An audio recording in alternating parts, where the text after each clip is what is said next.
Hello everyone, welcome back. So we are live. कैसे हैं आप सब?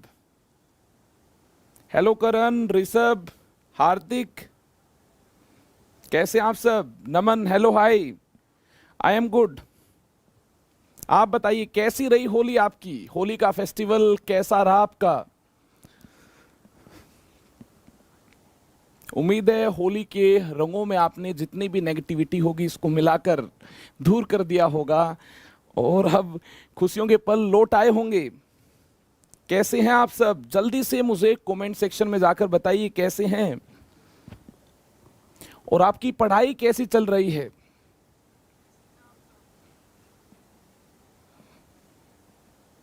आई होप आप सब अच्छे होंगे और आपकी पढ़ाई बिल्कुल मस्त चल रही होगी। चलिए एक बार फिर से पूरी मस्ती के साथ आज हम इस चैप्टर को पैक करने वाले हैं। सरफेस केमिस्ट्री का ये हमारा लास्ट लेक्चर है और इसके बाद कल से आपको ऑर्गेनिक केमिस्ट्री के भी कुछ बेहतरीन सेशन प्रोवाइड किए जाएंगे। लंबे लंबे सेशन आपको प्रोवाइड किए जाएंगे ताकि आपका सिलेबस एक्सेलरेट हो पाए। आई होप आप सब रेडी हो चुके हैं सरफेस केमिस्ट्री के इस थर्ड सेशन के लिए। आज हमें सरफेस केमिस्ट्री को फिनिश करना है। ये सेशन बोर्ड के लिए भी इंपॉर्टेंट है, जेई मेंस के लिए एंड जे एडवांस्ड के लिए तो इंपॉर्टेंट है ही, और नीट एस्पिरेंट भी सेशन को अटेंड कर सकते हैं। आज की सेशन को स्टार्ट करने से पहले मैं आपको बताना चाहूंगा, जो स्टूडेंट अभी तक मुझे नहीं जानते हैं, my name is Amit Kumar. काफी सारे single digit, double digit ranks को गाइड करने के बाद बच्चा पार्टी अब बारी आपकी है। आप भी इस बेहतरीन प्लेटफॉर्म पर मचा सकते हैं और आप अपने आने वाले एग्जाम को फोड़ सकते हैं। तो चलिए आगे चलते हैं। जल्दी से टेलीग्राम ग्रुप को ज्वाइन कर लीजिए। अगर आपने टेलीग्राम ग्रुप को नहीं ज्वाइन किया है तो सबसे पहला काम टेलीग्राम ग्रुप को ज्वाइन कर लीजिए। आज की इस बेहतरीन सेशन के जो भी आपको लेक्चर नोट्स होंगे ये टेलीग्राम ग्रुप पर मिल पाएंगे और हमारी तरफ से जो भी इंपॉर्टेंट इंफॉर्मेशन होगी टाइम टाइम पर आपको टेलीग्राम ग्रुप पर मिलती रहेगी। उम्मीद है आपने टेलीग्राम ग्रुप को ज्वाइन कर लिया होगा। ये क्या है? ये एम 2022 है। आई होप इसके बारे में आपने सुना होगा। 14 अप्रैल से अनअकैडमी ऐप पर 12th क्लास का एक बैच स्टार्ट होगा जिसके बारे में काफ़ी सारे टीचर्स ने भी आपको बताया होगा। विलास सर ने बताया होगा, अमन सर ने बताया होगा और मैं तो अपने लेक्चर्स में मेंशन करते हुए आया ही हूँ। नो डाउट आपको देखिए यूट्यूब पर पूरा content free of cost deliver होगा। फिर भी अगर आप और ज़्यादा बेनिफिट पाना चाहते हैं, जैसे आइकॉनिक और प्लस को ज्वाइन करना चाहते हैं, तो इसके ये सभी बेनिफिट्स हैं, तो आप अनअकैडमी ऐप पर स्पेशल बैचेस को ज्वाइन कर सकते हैं। इसकी कंप्लीट डिटेल आपके सामने है और ये याद रखना है यहाँ यूट्यूब पर आपको फ्री ऑफ कॉस्ट पूरा कंटेंट डिलीवर किया जाएगा। ये एक्स्ट्रा बेनिफिट्स अगर आप पाना चाहते हैं तो आप ज़रूर ज्वाइन कीजिए, लेकिन अगर आप अफोर्ड नहीं कर सकते हैं तो ये बिल्कुल भी आप ना सोचें कि यहाँ पर अधूरा काम होगा, वहाँ पर पूरा काम होगा। ऐसा कुछ नहीं है। वहाँ देखिए कुछ एक्स्ट्रा बेनिफिट्स हैं जो आपको दिए जाएंगे, काम यहाँ पर भी पूरा होगा। तो आप चिंता मत कीजिए, ऐसा कुछ नहीं होना यहाँ पर कि YouTube पर अधूरा कंटेंट आपको डिलीवर होगा। आपको पूरा कंटेंट YouTube पर डिलीवर होगा। 12th क्लास का बैच स्टार्ट होने वाला है, इसकी भी आपको नोटिफिकेशन मिल रही होंगी 1 तारीख से। कमिंग से देखिए, कमिंग 1 तारीख से आपका 12th क्लास का बैच स्टार्ट हो जाएगा। इसके बाद 11th क्लास का भी बैच स्टार्ट हो जाएगा जिसमें हम पूरा कंटेंट YouTube पर आपको डिलीवर करेंगे। इस बेहतरीन प्लेटफॉर्म पर जेई प्लेनेट चैनल पर आपको पूरा कंटेंट मिलने वाला है। ये हमारा परफेक्ट क्रैश कोर्स है जिसमें हम काफ़ी सारे चैप्टर्स को फिनिश कर चुके हैं। काफ़ी सारे चैप्टर्स को हमें अभी फिनिश करना है, यानी एक लंबी जर्नी है। अभी तो हमने थोड़ा सा ही सफ़र तय किया है, काफ़ी सारा सफ़र और तय करना है। ऑर्गेनिक केमिस्ट्री से आपकी इस सफ़र को एक्सेलरेट किया जाएगा। जल्दी जल्दी हमें चैप्टर्स को कंप्लीट करना होगा, तो चिंता मत कीजिए। कल से आपको ऑर्गेनिक केमिस्ट्री के लेक्चर्स भी मिलने स्टार्ट हो जाएंगे, पैरेलली आपको लेक्चर्स मिलने स्टार्ट हो जाएंगे। और मैंने 11th क्लास की रिवीजन अनअकैडमी ऐप पर स्टार्ट की है और इसकी नोटिफिकेशन भी आपको मिलती होगी। ज़रूर आप भी उन लेक्चर्स को अटेंड करते होंगे। नहीं करते हैं तो आज भी 8 बजे आपका लेक्चर होना है अनअकैडमी ऐप पर। उसे आप जरूर अटेंड करें। First chapter some basic concepts of chemistry का ये लेक्चर होगा, जिसमें हम क्वेश्चंस के थ्रू मजबूती लेकर आएंगे, कॉन्सेप्ट्स में क्लैरिटी ला पाएंगे। उम्मीद है आप भी सेशन को एंजॉय करेंगे, तो मेरे साथ बने रहना है। तो चलिए दोस्तों, आज जल्दी से हमें स्टार्ट करना कोलोइड्स की इस पार्ट को। कोलोइड्स होते क्या है? हेट्रोजीनियस सिस्टम है, होमोजीनियस नहीं है, हेट्रोजीनियस सिस्टम है, जिसमें देखिए क्या होगा, एक substance, one substance is dispersed, जिसे डिस्पर्स्ड फेज बोला जाएगा, as very fine particles in another substance called dispersion medium.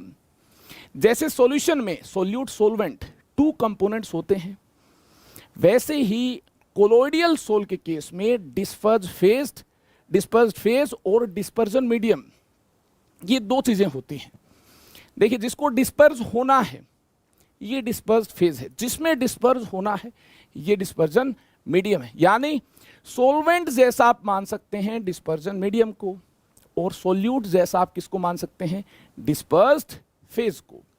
और अगर dispersed phase plus dispersion medium की बात की जाए तो इसे बोला जाएगा कोलोइडियल सोल। क्या बोला जाएगा इसे? कोलोइडियल सोल। जल्दी से डिस्पर्स्ड फेज डिस्पर्जन मीडियम की डेफिनेशन को आप नोट कर लीजिए, आपको बाद में नोट्स भी मिल जाएंगे, चिंता नहीं करनी है।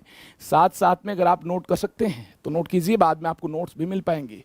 ये एक थ्योरेटिकल टॉपिक है जिसमें हमें स्पीड से आगे चलना होगा, नहीं तो हम कंप्लीट नहीं कर पाएंगे, स्पीड से तो चलना होगा। देखिए, जैसा कि मैंने आपको बताया, कोलोइडियल सॉल्यूशन क्या है? Dispersed phase plus dispersion medium. देखिए, वेरी फाइन पार्टिकल्स जो डिस्पर्स होंगे एक सुटेबल मीडियम में, इसे बोला जाएगा डिस्पर्स फेज, और जिस मीडियम में डिस्पर्स होंगी इसे बोला जाएगा डिस्पर्जन मीडियम। वेरी सिंपल, समझ आया ना ये आपको? उम्मीद है आपने इसको किया होगा अंडरस्टैंड। तो चलिए, इसके बाद हमें सस्पेंशन, कोलोइडियल एंड ट्रू सॉल्यूशन के बीच डिफरेंस को अंडरस्टैंड करना है।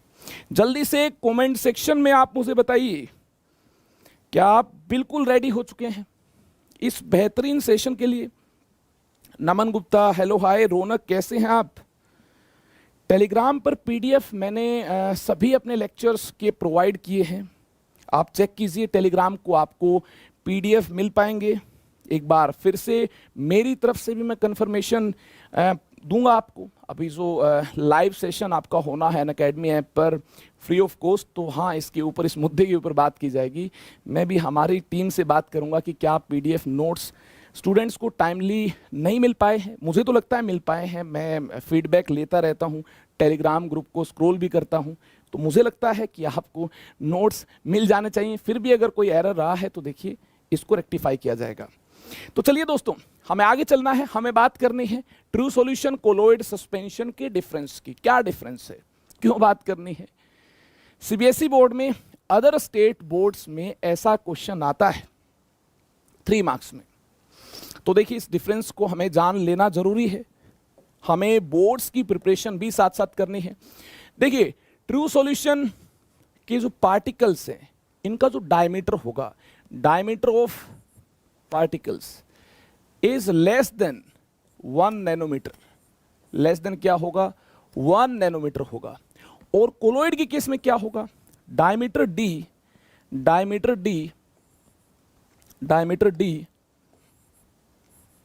Lies between 1 nanometre 2000 nanometre, 1 nanometre 2000 nanometre, ऐसा होगा दोस्तों कोलोइड के केस में। सस्पेंशन के केस में डायमीटर और ज्यादा होगा, यानी पार्टिकल और बड़े होंगे। तो देखिए, डायमीटर सस्पेंशन के केस में दोस्तों ग्रेटर देन 1000 नैनोमीटर होगा। जल्दी से नोट कीजिए, अगर आपने इस पॉइंट को नोट किया है, इससे भी हम पार्टिकल साइज से भी हम डिफाइन कर सकते हैं ट्रू सॉल्यूशन को, कोलोइड को, सस्पेंशन को। तो देखिए, पॉइंट नंबर 1 हमने किया अंडरस्टैंड। अब बारी है पॉइंट नंबर 2 की, विजिबिलिटी। क्या हमारी आंखों से, इन आंखों से क्या कोलोइडियल सोल के पार्टिकल्स दिखाई देंगे? क्या ट्रू सॉल्यूशन के पार्टिकल दिखाई देंगे? क्या सस्पेंशन हमें दिखाई देंगे? ये सोचने वाली बात है। देखिए, नोट कीजिए, ये विजिबल होंगे। सस्पेंशन के जो पार्टिकल्स हैं ये हमारे आंखों को क्या होंगे? विजिबल होंगे, दिखाई देंगे। विजिबल विद अल्ट्रा माइक्रोस्कोप, ऐसे दिखाई नहीं देंगे। नेकेड आइज से दिखाई नहीं देंगे, इसके लिए हमें देखिए अल्ट्रा माइक्रोस्कोप की जरूरत होगी, ऐसे दिखाई नहीं देंगे। इस केस में not visible with any optical instrument, optical instrument से भी विजिबल नहीं होंगे, यानी इतने छोटे होंगे डिटेक्ट नहीं कर पाएंगे, इसके लिए फिर अलग टेक्नोलॉजी यूज करनी होगी। तो चलिए दोस्तों, ये देखिए हमारी आंखों को दिखाई देंगे, ये देखिए किसी ऑप्टिकल इंस्ट्रूमेंट की मदद से दिखाई देंगे, और ये दिखाई नहीं देंगे। तो ये पॉइंट आपने विजिबिलिटी का अंडरस्टैंड किया। इसके बाद separation with filter paper, filter paper से सेपरेशन पॉसिबल होगा सस्पेंशन के केस में। सस्पेंशन के पार्टिकल्स बड़े होते हैं, जो फिल्टर पेपर का पोर साइज है, ये देखिए इतना बड़ा नहीं है कि इसे सस्पेंशन के पार्टिकल्स पास कर जाएं, यानी इन पार्टिकल्स को हम सेपरेट कर सकते हैं। लेकिन कोलोइडियल सॉल्यूशन के पार्टिकल्स पास कर जाएंगे, हम इनको सेपरेट नहीं कर पाएंगे। आगे देखिए, जब यही सेपरेट नहीं हो पाएंगे, इस केस में तो पार्टिकल साइज और कम है, इनके लिए भी सेपरेशन पॉसिबल नहीं होगा। जल्दी से नोट कीजिए, ये हमने सेपरेशन विद फिल्टर पेपर बात की। इसके बाद देखिए separation with suitable membrane, semi permeable membrane और any other type of membrane के बारे में आपने सुना होगा, यानी पोर साइज कम हो। देखिए फिल्टर पेपर से ही पास नहीं हो पाए थे, मेम्ब्रेन से पास नहीं हो पाएंगे, यानी पॉसिबल होगा सेपरेशन।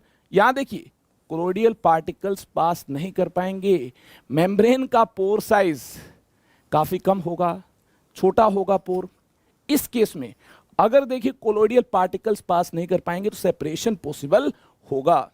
यहां देखिए ये काफी छोटे होते हैं पार्टिकल्स, डायमीटर देखिए आप देख सकते हैं, डायमीटर लेस देन 1 नैनोमीटर है, यानी ये पार्टिकल्स पास कर जाएंगे मेम्ब्रेन से भी। अगर पास कर जाएंगे तो क्या सेपरेट कर पाएंगे? छोटे छोटे निके निके पार्टिकल्स अगर मेम्ब्रेन से पास कर जाएंगे तो क्या हम इनको सेपरेट कर पाएंगे? जी नहीं, इनको सेपरेट नहीं कर पाएंगे, यानी सेपरेशन पॉसिबल नहीं होगा। आगे चलते हैं, ध्यान से देखिए, आगे बात करनी है सेटलिंग की। क्या under influence of gravity, under influence of gravity क्या सेटल कर जाएंगे? काफी बड़े पार्टिकल होते हैं, आपने फिजिक्स में अंडरस्टैंड किया होगा ग्रेविटेशनल फोर्स को, तो अंडर इन्फ्लुएंस ऑफ ग्रेविटी क्या सेटल कर जाएंगे? बड़े बड़े पार्टिकल्स होंगे, भारी भरकम पार्टिकल्स होंगे, सस्पेंशन के पार्टिकल्स सेटल कर जाएंगे। जी हाँ, settle down under influence of gravity. इस केस में देखिए does not settle but it में सेटल ऑन सेंट्रीफ्यूगेशन। अगर देखिए सेंट्रीफ्यूगिंग मशीन है, अगर रोटेट किया जाए फिर उस केस में ये देखिए अनस्टेबल तो होंगे, सेटल कर जाएंगे उस केस में। इस केस में देखिए डज नॉट सेटल, हल्के पार्टिकल्स होते हैं, ये सेटल डाउन नहीं कर पाएंगे। आई होप आपने इसको अंडरस्टैंड किया होगा। डिफ्यूजन की बात की जाए तो देखिए इसमें डिफ्यूजन ना के बराबर होगा, डज नॉट डिफ्यूज, क्योंकि पार्टिकल्स भारी भरकम है। इस केस में डिफ्यूज वेरी स्लोली, और इस केस में देखिए डिफ्यूज रैपिडली। यहां से यहां जाएंगे, सस्पेंशन से ट्रू सॉल्यूशन तक जाएंगे तो होगा क्या? पार्टिकल साइज या डायमीटर की बात की जाए ये डिक्रीज कर रहा होगा, तो हल्के पार्टिकल्स होंगे, ज्यादा डिफ्यूजन होगा। उम्मीद आपने इस पॉइंट को भी अंडरस्टैंड किया होगा।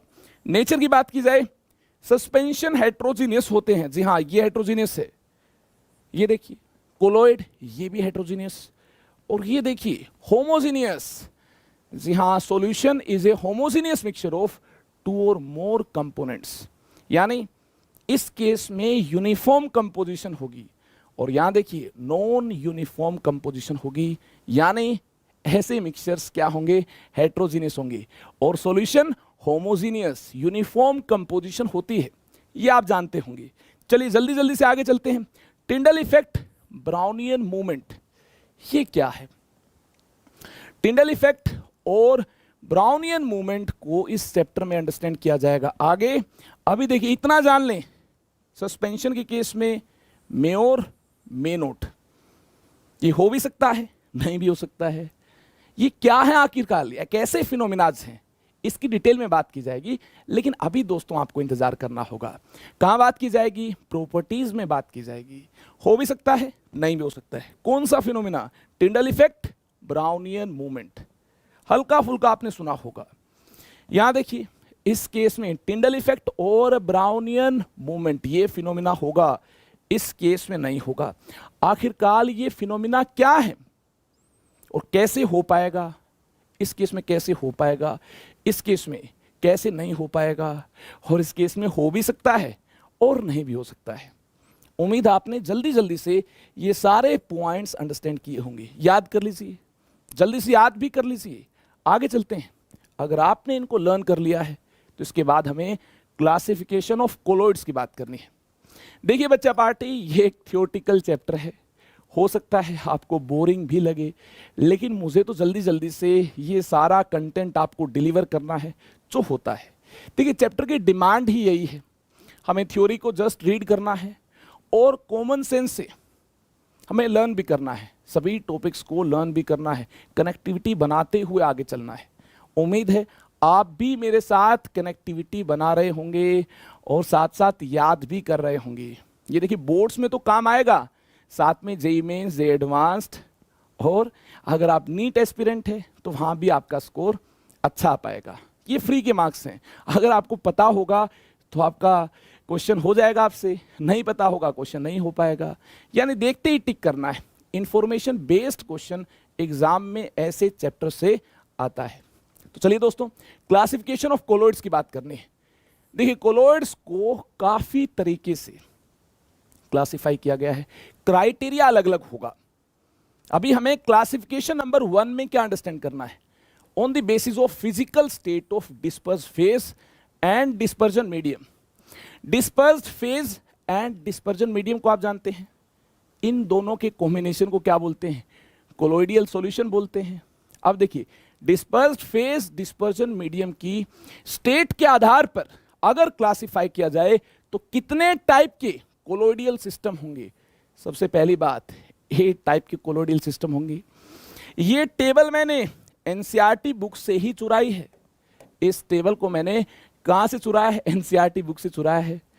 तो देखिए चोरी करना कोई बुरी बात नहीं है, नॉलेज है, ये स्प्रेड होनी चाहिए। और देखिए जो ज़्यादा बेहतरीन अंदाज में इसको डिलीवर कर पाए, जो बच्चों को समझा पाए, टीचर तो देखिए वही अच्छा है और स्टूडेंट भी वही अच्छा है जो इसको समझ पाए। ऐसा नहीं है कि टीचर ही अच्छा होगा स्टूडेंट अच्छा नहीं होगा। देखिए स्टूडेंट सबसे अच्छा वही है जो देखिए ज़्यादा अच्छे से अंडरस्टैंड कर पाए। तो आपको भी अंडरस्टैंड करना है, अच्छा बच्चा बनकर दिखाना है। देखिए सॉलिड सॉलिड, अगर डिस्पर्स्ड फेज सॉलिड हुआ, ध्यान से देखिए, डिस्पर्जन मीडियम भी सॉलिड हुआ, तो ऐसे सोल को क्या बोलेंगे, सॉलिड सोल बोलेंगे। अरे सभी सॉलिड है तो सॉलिड सोल है। सम कलर्ड ग्लासेस जेमस्टोन्स, आपने देखे होंगे कलर्ड ग्लासेस, और ऐसे स्टोन्स आपने देखे जो कलर्ड होते हैं, जेमस्टोन्स आपने देखे होंगे। ये क्या है, ये देखिए एग्जांपल है सॉलिड सोल के, दोनों ही सॉलिड है। इसके बाद देखिए डिस्पर्स्ड फेज सॉलिड है, डिस्पर्जन मीडियम लिक्विड है। फेज हुआ सॉलिड और मीडियम हुआ लिक्विड, ऐसे केस में इसे बोला जाएगा सोल। और इसका एग्जांपल क्या है, पेंट्स, सेल फ्लूइड्स, ये इसका एग्जांपल है। याद किया आपने, आई होप आपने याद किया होगा। साथ साथ जल्दी जल्दी आगे चलना है। देखिए डिस्पर्स्ड फेज सॉलिड है, डिस्पर्जन मीडियम गैस है, सॉलिड गैस यानी एरोसोल है। ये क्या है, ये एरोसोल है। स्मोक डस्ट, आपने देखा होगा एयर में डस्ट पार्टिकल्स सस्पेंडेड होंगे, तो ये क्या है, ये एरोसोल है। तो इस केस में देखिए स्मोक डस्ट, ये एरोसोल है। ये कौन सा केस है, सॉलिड डिस्पर्स्ड फेज है, गैस डिस्पर्जन मीडियम है। इसके बाद देखिए लिक्विड डिस्पर्स्ड फेज है, लिक्विड क्या है, डिस्पर्स्ड फेज है, और डिस्पर्जन मीडियम क्या है, डिस्पर्जन मीडियम सॉलिड है। ऐसे केस में क्या मिल पाएगा, जेल मिल पाएगा। ध्यान से देखिए, ये सॉलिड ये लिक्विड, इस केस में होगा जेल। जेल की एग्जांपल देखिए, चीज बटर जेलीज, ये इसकी एग्जांपल है। चीज बटर जेलीज, ये इसकी एग्जांपल। आगे देखिए, जल्दी से देखिए, लिक्विड लिक्विड लिक्विड लिक्विड, ये इमल्शन है। ऑयल इन वाटर और water in oil, liquid liquid में क्या है, ये इमल्शन है। जी हाँ, नोट कर लीजिए, इमल्शन है। मिल्क हेयर क्रीम, ये इसके एग्जाम्पल है। मिल्क हेयर क्रीम, ये इमल्शन के एग्जाम्पल हैं। याद कीजिए साथ साथ, टिपिकल लर्न करना आपको, जी हाँ, टिपिकल तरीके से आपको लर्न करना है, इसमें कोई ज्यादा समझदारी नहीं है, याद करते जाइए। आगे देखिए, लिक्विड गैस में, लिक्विड डिस्पर्स्ड हो गैस में, ये देखिए डिस्पर्स्ड फेज है, ये डिस्पर्जन मीडियम है, लिक्विड डिस्पर्स्ड है गैस में, इस केस में अगेन एरोसोल। एरोसोल देखिए दो जगह हमने देखा, जब सॉलिड गैस में डिस्पर्स्ड हो, लिक्विड गैस में डिस्पर्स्ड हो, दोनों ही एरोसोल हैं। इसके एग्जांपल देखिए क्या, लिक्विड गैस में डिस्पर्स्ड हो, fog, mist, cloud, insecticide spray, spray देखा होगा आपने, स्प्रे किया होगा, इंसेक्टिसाइड स्प्रे, ये इसका एग्जांपल होगा। कब होगा, ये देखिए, ये तब होगा जब लिक्विड डिस्पर्स्ड फेज है और गैस डिस्पर्जन मीडियम है। उम्मीद है आपने इसको भी अंडरस्टैंड किया होगा। इसके बाद देखिए, gas in solid, gas dispersed in solid, ये क्या होगा, सॉलिड सोल होगा। जी हाँ, डिस्पर्जन मीडियम सॉलिड है, गैस डिस्पर्स्ड इन सॉलिड, तो ये होगा solid sol. Pumice stone, foam rubber, gas dispersed हो सॉलिड में, गैस ट्रैप्ड हो, डिस्पर्स्ड हो सॉलिड में, इसे बोला जाएगा सॉलिड सोल। आई होप आपने इसको भी लर्न कर लिया होगा। गैस इन लिक्विड, देखिए गैस इन लिक्विड, ये क्या है, फोम है, froth, whipped cream, soap leather. ध्यान से देखिए, gas dispersed in liquid, gas dispersed in liquid, gas क्या है, डिस्पर्स्ड फेज, एंड लिक्विड क्या है, डिस्पर्जन मीडियम। तो इस केस में froth, whipped cream, soap leather. I hope आपने इस टेबल को देख लिया होगा। अभी याद नहीं होगी टेबल कहीं आप सोचें कि एक बार में याद हो जाएगी, मुझे भी देखिए एक बार में याद नहीं हुई अपने टाइम, लेकिन लेकिन लेकिन अभी मैंने पूरी टेबल को याद कर लिया है। तो जल्दी से आप भी इस वीडियो को पॉज करेंगे और इसको याद करेंगे। अगर आपने 70-80% अभी याद कर लिया है तो रिमेनिंग पार्ट को बाद में भी याद कर सकते हैं। जल्दी से देखिए, डिस्पर्स्ड फेज क्या होगा और उसके कोरस्पोंडिंग डिस्पर्जन मीडियम क्या है, और तब देखिए इसका नाम क्या है, और साथ में एग्जाम्पल्स को भी याद करना है। ये इंपॉर्टेंट है, ये क्वेश्चन एग्जाम में आ सकता है, आपसे पूछा जा सकता है। On the basis of physical state of dispersed phase and dispersion medium, आप किस प्रकार से कोलोइड्स को क्लासिफाई कर पाएंगे, पूरी कहानी आपके सामने। इसके बाद देखिए, on the basis of dispersion medium, ये हमारी एनसीईआरटी बुक में नहीं है, लेकिन फिर भी देख लीजिए, बिल्कुल सिंपल है। On the basis of dispersion medium, किस प्रकार से देखिए कोलोइडियल सॉल्यूशन को आप डिफाइन कर सकते हैं, कैसे डिफाइन कर सकते हैं, कैसे क्लासिफाई कर सकते हैं। अगर वाटर हुआ डिस्पर्जन मीडियम, ध्यान से देखिए, ऐसे केस में ऐसे कोलोइडियल सिस्टम को एक्वा सोल बोला जाएगा। डिस्पर्जन मीडियम वाटर है तो सोल का नाम क्या होगा, एक्वा सोल। आगे देखिए, एल्कोहल है, डिस्पर्जन मीडियम एल्कोहल है, ऐसे केस में एल्कोसोल क्या बोला जाएगा, एल्कोसोल। आगे देखिए, डिस्पर्जन मीडियम बेंजीन है, बेंजोसोल। आगे देखिए, एयर है, याद आया आपको, एरोसोल। एक बार फिर से देखिए, पानी है, पानी है, एक्वासोल, एल्कोहल है, एल्कोसोल, बेंजीन है, बेंजोसोल, एयर है, एरोसोल। चलिए, ये तो बिल्कुल सिंपल है, याद कर लिया होगा। इसके बाद देखिए, classification of colloids on the basis of interaction between dispersed phase and dispersion medium. Dispersed phase and dispersion medium की अगर एक दूसरे के लिए एफिनिटी हो तो उस केस में, और एफिनिटी ना हो और रिपेलिंग नेचर हो, उस केस में किस किस टाइप की कोलोइडियल सिस्टम बन पाएंगे, इसकी हमें बात करनी है।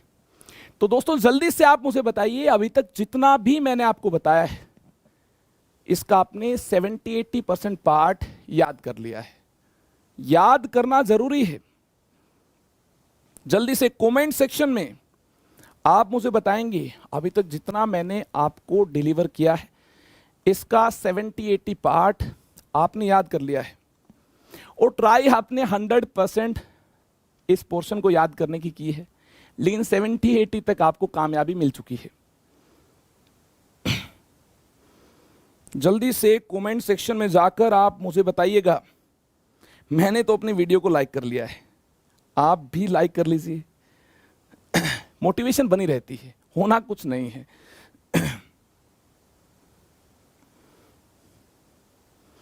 शिवा का कहना है मेरा फ़ोन हैंग कर गया था, अभी काफ़ी सारे कमेंट्स मुझे डिलीवर हो पाए हैं। डब्लू स्टेटस, बहुत दिन बाद आपको लाइव देखा, मैं भी बहुत दिन बाद आपसे मिला। आप तो मुझे लगता है लाइव सेशन में आए थे, अभी 2 दिन पहले ही मैंने अनअकैडमी ऐप पर जो लेक्चर लिया था, इस लेक्चर में आप थे ऐसा मुझे लगता है, आपने आंसर भी किया था। काफ़ी टाइम तो नहीं हुआ है। बाकी स्टूडेंट्स यूट्यूब पर हाँ काफ़ी दिन बाद देख रहे होंगे जिन्होंने अनअकैडमी ऐप पर क्लासेस अटेंड नहीं की। करण का कहना sir what is critical temperature, critical temperature क्या है, ये हम स्टेट्स ऑफ मैटर में पूरी कहानी को जानेंगे। राहुल दास का कहना है सर मैंने याद कर लिया है, वेरी गुड, आपने याद कर लिया है, very good. Aditya Verma, got it, very good, keep it up. Shiva का कहना है सर ट्रिक्स कब लोड कराएंगी। बच्चा ट्रिक्स जल्दी ही लोड कराएंगी, मतलब आज ही एक ट्रिक डाल दूंगा मैं, जल्द ही एक ट्रिक मैं अपलोड करवा दूंगा, आप टेंशन मत लीजिएगा, कल तक तो मिल जाएगी आपको। कुमार निशांत का कहना है बायोमोलिक्यूल, बायोमोलिक्यूल, काफ़ी बाहर बायोमोलिक्यूल टाइप किया है। बच्चे आपको भी इतने एफर्ट्स लगाने की जरूरत नहीं है, आपके लिए बायोमोलिक्यूल्स को बिल्कुल सिंपल बनाया जाएगा। आज देखिए ये कंप्लीट हो जाएगा, जितना एग्जाम पॉइंट ऑफ व्यू से आपको पता होना चाहिए सरफेस में, इतना मैं डिलीवर कर चुका रहूंगा आज की सेशन के बाद। और बायोमोलिक्यूल मुझे कल से स्टार्ट करना है, तो चिंता आपकी खत्म हुई बायोमोलिक्यूल से रिलेटेड, बिल्कुल भी टेंशन मत लीजिए। ऑर्गेनिक केमिस्ट्री भी कल से स्टार्ट हो जाएगी। ऑर्गेनिक केमिस्ट्री की मेरे पास एक सेपरेट प्लान है, अभी मैं रिवील नहीं करूंगा, किसी की नज़र ना लगे, मेरी भी ना लगे, तो इसलिए अभी रिवील नहीं करूंगा। नेक्स्ट सेशन में मैं लेक्चर के साथ ही आपके बीच हाजिर रहूंगा, तब ज़्यादा अच्छा रहेगा, ऐसा मुझे लगता है। हाँ, सॉल्यूशन का पार्ट रहता, आप याद दिलाते रहिए। डार्क एलिमेंट का कहना है, एक नया एलिमेंट डिस्कवर हुआ डार्क एलिमेंट, इनका कहना है कि सर सॉल्यूशन का लास्ट पार्ट रहता है। जी बच्चे, लास्ट पार्ट रहता है, ये मानना होगा, इसको भी कवर किया जाएगा, बिल्कुल चिंता मत कीजिए। इसके लिए मैं एक पैरेलल क्लास, एक्स्ट्रा क्लास रख लूंगा, कल मैं ट्राई करूंगा, कल आपको बायोमोलिक्यूल्स भी करवाया जाए, ऑर्गेनिक केमिस्ट्री का लेक्चर भी लेट नाइट तो मिल पाए एटलीस्ट, क्योंकि लंबा लेक्चर होगा उसको, और वह लेक्चर आपको रिकॉर्डेड फॉर्म में ही मिलेगा। हाँ, ऑर्गेनिक में मजा आएगा अभिजीत, ऑर्गेनिक में बहुत मजा आएगा। तो चलिए बातें होती रहेंगी बीच बीच में। मेरा फोन हैंग कर गया था, मैं टेंशन में आ गया, पता नहीं कोई लेक्चर अटेंड करता भी है कि नहीं करता है। अब देखा इतने सारे कमेंट मुझे डिलीवर हुए। चलिए आगे चलते हैं, आगे चलते हैं और बात करते हैं इंटरेक्शन के बेसिस पर बच्चा पार्टी हम कैसे कोलोइडियल सिस्टम को क्लासिफाई कर सकते हैं। लायोफिलिक, लायोफोबिक, दो प्रकार से, लायोफिलिक, लायोफोबिक। जैसा कि इनके नाम से ही आपने अंदाजा लगा लिया होगा, colloidal solution in which particles of dispersed phase have great affinity for dispersion medium। जैसे एक दोस्त दूसरे दोस्त के लिए, अगर सच्चे दोस्त हैं, एफिनिटी रखते हैं, यानी एक दूसरे को अच्छा बुरा फील होता है, तो देखिए उनको फर्क पड़ता है उस बात से। ऐसे ही डिस्पर्स फेज और डिस्पर्जन मीडियम के पार्टिकल्स के एक दूसरे के लिए एफिनिटी होगी, लविंग नेचर होगा, उस केस में लायोफिलिक कोलोइड बोला जाएगा। ऐसे कोलोइड की एग्जांपल्स, लायोफिलिक कोलोइड बोला जाएगा। ऐसे कोलोइड के एग्जांपल्स देखिए आपके सामने, जल्दी से एग्जांपल्स को नोट कर लें, याद कर लें। ऐसे कोलोइड के एग्जांपल्स क्या होंगे, ये देखिए, ये एग्जांपल्स आपके सामने, glue, gelatin, starch, protein, egg, albumin. I hope आपने इनको याद कर लिया होगा। अब देखिए लायोफोबिक क्या है, फोबिया, किसी प्रकार का डर, फोबिया, डर, हेटिंग नेचर, जैसे दुश्मन दुश्मन के बीच कैसा नेचर होगा आप जानते ही हैं, हेटिंग नेचर होगा। देखिए ध्यान से, colloidal solution in which particles of disperse phase have no affinity for dispersion medium. Phobic का मीनिंग क्या है, हेटिंग, और देखिए फिलिक का मीनिंग क्या, लविंग, लविंग। YouTube पर भी आपने देखा होगा काफ़ी सारे स्टूडेंट टीचर्स को सपोर्ट करते हैं, कुछ डिसलाइक भी करते हैं, तो सभी टाइप के स्टूडेंट्स हैं। देखिए कोई अच्छा बुरा मतलब यहाँ पर इस क्राइटेरिया से हम जज नहीं कर सकते हैं। अल्टीमेट क्राइटेरिया तो रिजल्ट का होता है, जिसका रिजल्ट देखिए बेहतरीन होगा, फाइनल रिजल्ट, उसी ने देखिए लाइफ में अच्छा अचीव किया है। बाकी तो देखिए एंटरटेनमेंट चलती रहती है, लाइक डिसलाइक ये तो जस्ट एक एंटरटेनमेंट है। तो यहाँ देखिए मैं आपको बताना चाहूँगा, हेटिंग नेचर है, lyophilic loving nature, lyophobic hating nature. Dispersed phase, dispersion medium के पार्टिकल्स का लविंग नेचर हम देखने वाले हैं लायोफिलिक कोलॉइड्स में, हेटिंग नेचर लायोफोबिक में। क्लियर है बात? और यहां देखिए एग्जांपल्स, वहां एग्जांपल्स आपने याद किए, जल्दी से लायोफोबिक कोलॉइड्स के एग्जांपल याद कर लें। Silver gold hydroxides like AlOH thrice, FeOH thrice, metal sulphides etcetera. I hope आपने याद कर लिया होगा। जैसे आर्सेनिक सल्फाइड हो गया, एंटीमनी सल्फाइड हो गया, नोट कर लें आप, इनको याद करते जाएं। ऐसे चैप्टर्स में याद करने से ही आप महारत हासिल कर पाएंगे दोस्तों, आप एक्सपर्ट बन पाएंगे। इसमें ज्यादा कुछ देखिए एग्जाम में वेरिएशन देखने को नहीं मिलेगा क्वेश्चन में, जैसा आपको डिलीवर किया जाएगा यूं का यूं उठकर आपके एग्जाम में देखने को आपको मिल जाएगा। मैंने पूरी पीपीटी एनसीईआरटी को ध्यान में रखते हुए बनाई है, यानी एनसीईआरटी की मैक्सिमम लाइंस 99% कंटेंट एनसीईआरटी का मैंने कवर करने की पूरी कोशिश की है। और इस कोशिश में अगर कोई टॉपिक मिस हो जाए तो बुरा नहीं मानेंगे, एक बार एनसीईआरटी बुक को लेक्चर्स के बाद आप फॉलो कर लेंगे, जो भी एक्स्ट्रा आपको मिल जाए उसको आप रीड कर लें। वैसे मेरी पूरी ट्राई रहती है कि पूरी एनसीईआरटी बुक को मतलब डिलीवर किया जाए, लेकिन फिर भी काफ़ी ज़्यादा थियोरटिकल पार्ट जो है वो देखिए कम टाइम में आप डिलीवर करेंगे तो बोरिंग हो जाएगा, इसलिए उस पार्ट को मैं अपने सेशन के दौरान कंसिडर नहीं करता। बाकी पूरी एनसीईआरटी बुक को मैं ट्राई करता हूं डिलीवर करने की। तो देखिए ये कुछ एक्स्ट्रा है एनसीईआरटी बुक से, ये कुछ एक्स्ट्रा है। एक मायावी टेबल आपके सामने है। इसको मायावी क्यों बोला मैंने? ऐसा क्या खास है इस टेबल में? दोस्तों इस टेबल से रिलेटेड क्वेश्चन मुझे ऐसा लगता है कभी ना कभी जरूर एग्जाम में आएगा। ध्यान से देखिए क्या लिखा हुआ है इस टेबल में। प्रॉपर्टी लायोफोबिक लायोफिलिक, यानी लायोफिलिक लायोफोबिक के डिफरेंसेस की बात करनी है।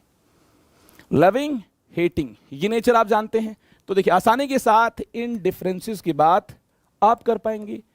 देखिए point number 1 preparation. Lyophilic colloid को प्रिपेयर करना आसान है क्योंकि डिस्पर्स फेज डिस्पर्जन मीडियम के लिए, डिस्पर्स फेज डिस्पर्जन मीडियम को हम आसानी के साथ मिक्स कर पाएंगे, स्ट्रॉन्ग एफिनिटी होगी एक दूसरे के लिए। तो इस केस में आसानी के साथ प्रिपेयर किया जाएगा लायोफिलिक सोल को। Dispersed phase particles and dispersion medium particles की एक दूसरे के लिए एफिनिटी होगी। कैन बी इजिली प्रिपेयर्ड, इनको आसानी के साथ प्रिपेयर किया जाएगा। लेकिन दोस्तों अगर हेटिंग नेचर हुआ, नफरत हुई, उस केस में अगर ये पार्टिकल आसपास आना पसंद नहीं करते हैं, उस केस में दोस्तों can not be prepared easily. Special techniques are required, कुछ स्पेशल टेक्निक्स रिक्वायर्ड होंगी। अब आप सोच रहे होंगे लायोफोबिक के अंदर अगर इनकी प्रिपरेशन की बात की जाए तो कौन सी स्पेशल टेक्निक्स रिक्वायर्ड होंगी? अभी मत सोचिए, थोड़ा सा वेट कीजिए, अभी इनकी प्रिपरेशन की भी बात की जाएगी। अभी हमें जस्ट क्लासिफाई करना, बाद में प्रिपरेशन की भी बात की जाएगी। तो देखिए इनके लिए स्पेशल टेक्निक्स रिक्वायर्ड होंगी, और इस केस में डिस्पर्स फेज डिस्पर्जन मीडियम के साथ मिक्स होने पर एक दूसरे के लिए अगर ये स्ट्रॉन्ग एफिनिटी रखते हैं तो बन पाएगा आसानी के साथ, कैन बी इजिली प्रिपेयर्ड, क्या बन पाएगा? Lyophilic sol. चलिए आगे चलते हैं। आगे स्टेबिलिटी की बात करनी है। प्यार होगा एक दूसरे के लिए तो स्टेबिलिटी तो होगी, और नफरत होगी तो स्टेबिलिटी नहीं होगी।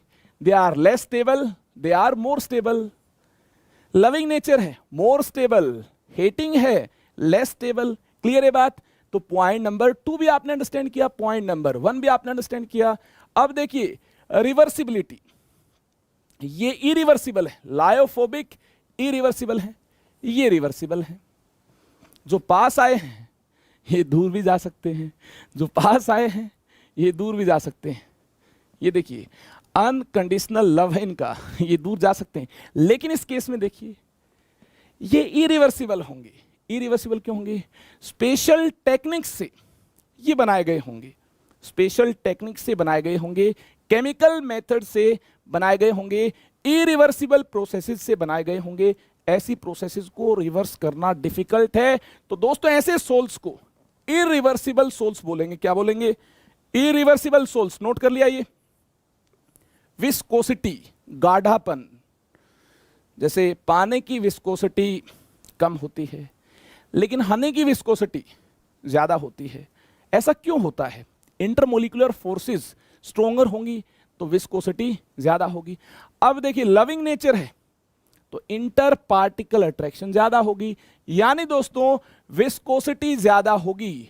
इस केस में विस्कोसिटी ज्यादा नहीं होगी, nearly same as that of solvent. इस केस में viscosity is much higher than that of solvent. ज्यादा क्यों होगी? क्योंकि लविंग नेचर होगा डिस्पर्स फेज डिस्पर्जन मीडियम के पार्टिकल्स का एक दूसरे के लिए।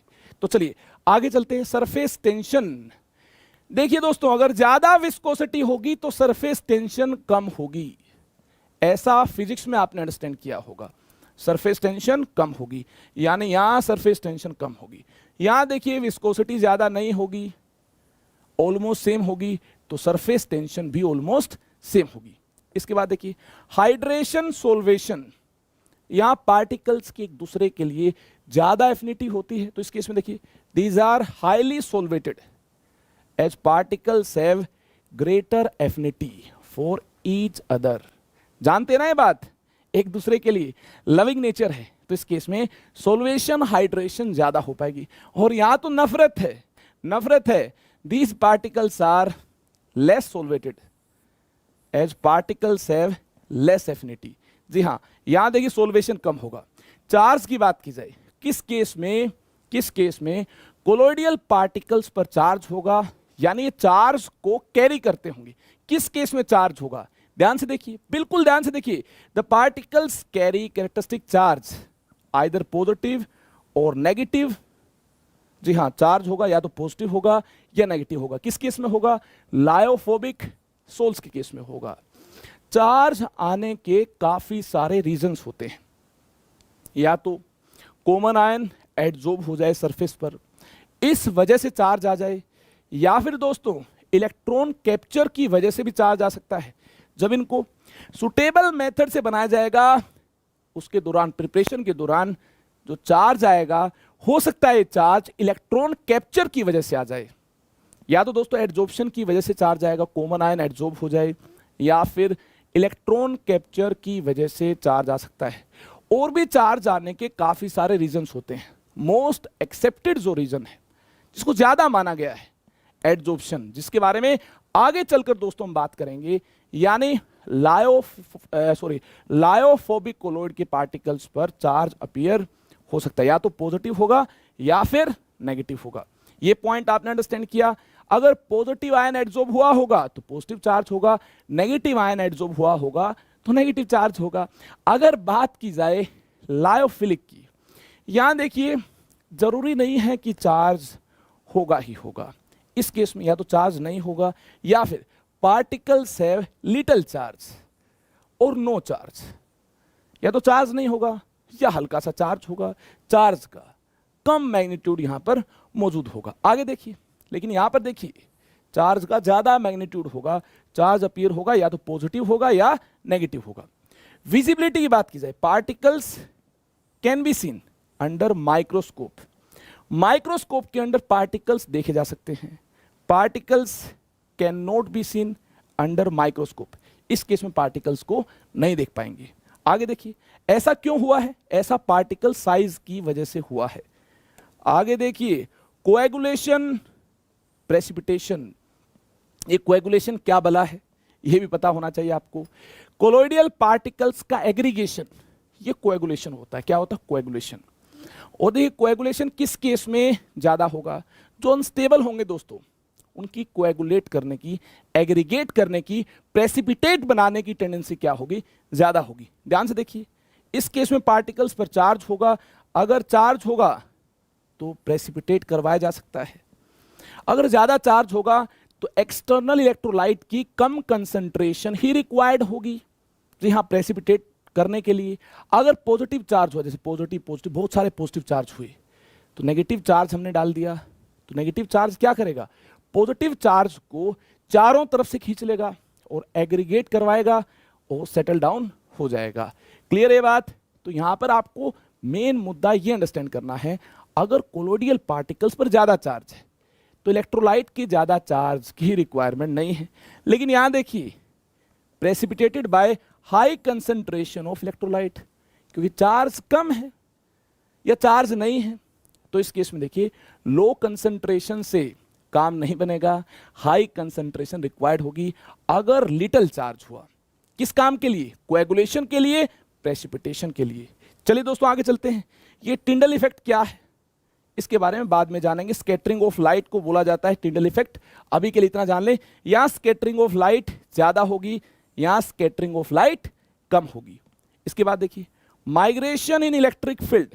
इलेक्ट्रिक फील्ड में माइग्रेशन या ज्यादा हो पाएगी, ज्यादा चार्ज है, या माइग्रेशन या तो नहीं हो पाएगी, चार्ज नहीं हुआ तो नहीं हो पाएगी, या फिर माइग्रेशन कम होगी, माइग्रेट करने की टेंडेंसी कम होगी क्योंकि चार्ज कम होगा, या तो नहीं होगा।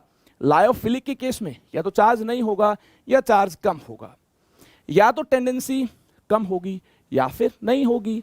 यहां देखिए एनोड कैथोड की तरफ जाने की टेंडेंसी ज्यादा होगी, चार्ज ज्यादा होगा, और एनोड कैथोड पर भी चार्ज होता है, बैटरी से कनेक्ट किया गया होगा। याद है ना आपको एनोड कैथोड के बारे में?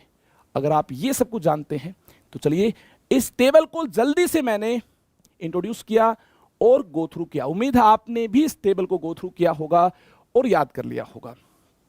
इसके बाद दोस्तों क्या होना है, इसके बाद हमें चार्ज के बेसिस पर कोलोइडियल सोल्स को डिफाइन करना है।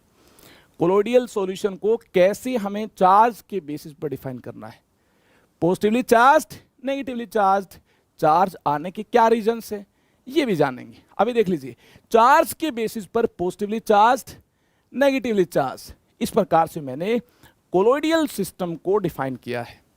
जल्दी से दोस्तों मुझे कमेंट सेक्शन में जाकर बताइएगा क्या आपने इसको अंडरस्टैंड कर लिया है। डार्क एलिमेंट का एक बेहतरीन सजेशन है कि सर आप 3 आवर्स के लेक्चर्स लीजिए और सारे कॉन्सेप्ट्स को क्लियर कीजिए। जी दोस्तों ऐसा ही होगा, जरूर होगा ऐसा। मेरा भी मन होता है ज़्यादा लंबे लेक्चर्स लेने का। अभी कुछ टेक्निकल इश्यू चला हुआ है, अभी मैं आपको शेयर नहीं कर सकता हूं, लेकिन जल्द ही दोस्तों मतलब विद इन 2 और 3 डेज ऐसा पॉसिबल हो पाएगा। तब तक के लिए 2 आवर्स तो होगा ही सेशन, देखिए 2 आवर्स से एक्सटेंड भी किया जाएगा और ऑर्गेनिक स्टार्ट हो जाएगी। अगर इन टोटल अगर आप बात करेंगे तो फिर ड्यूरेशन ज़्यादा ही होगी, आप टेंशन मत लीजिए।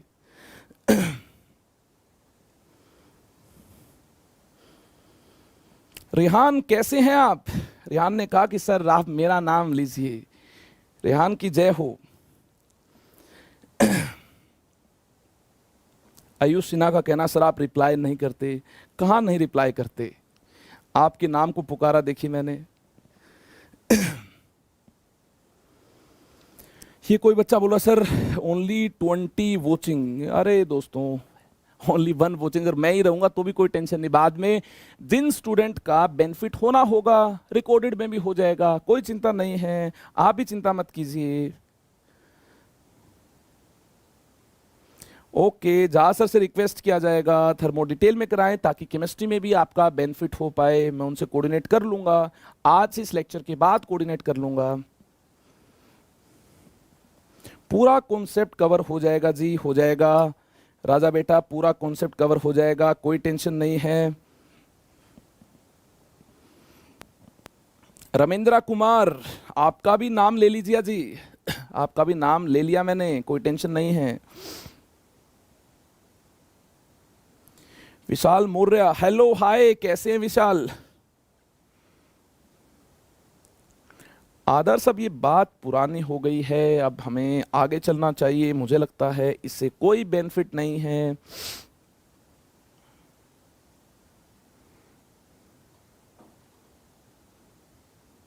चलिए आगे चलते हैं। उम्मीद है आपने इतना अंडरस्टैंड किया होगा।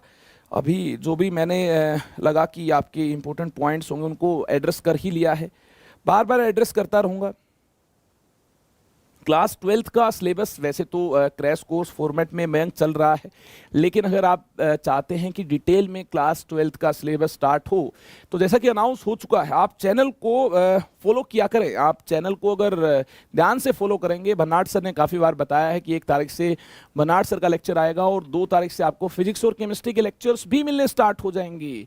एक नए अंदाज में, जी हाँ, इस सीरीज को यादगार बनाया जाएगा। इस सीरीज का नाम भी हम यादगार ही रखेंगे और यादगार बनाया जाएगा इस सीरीज को।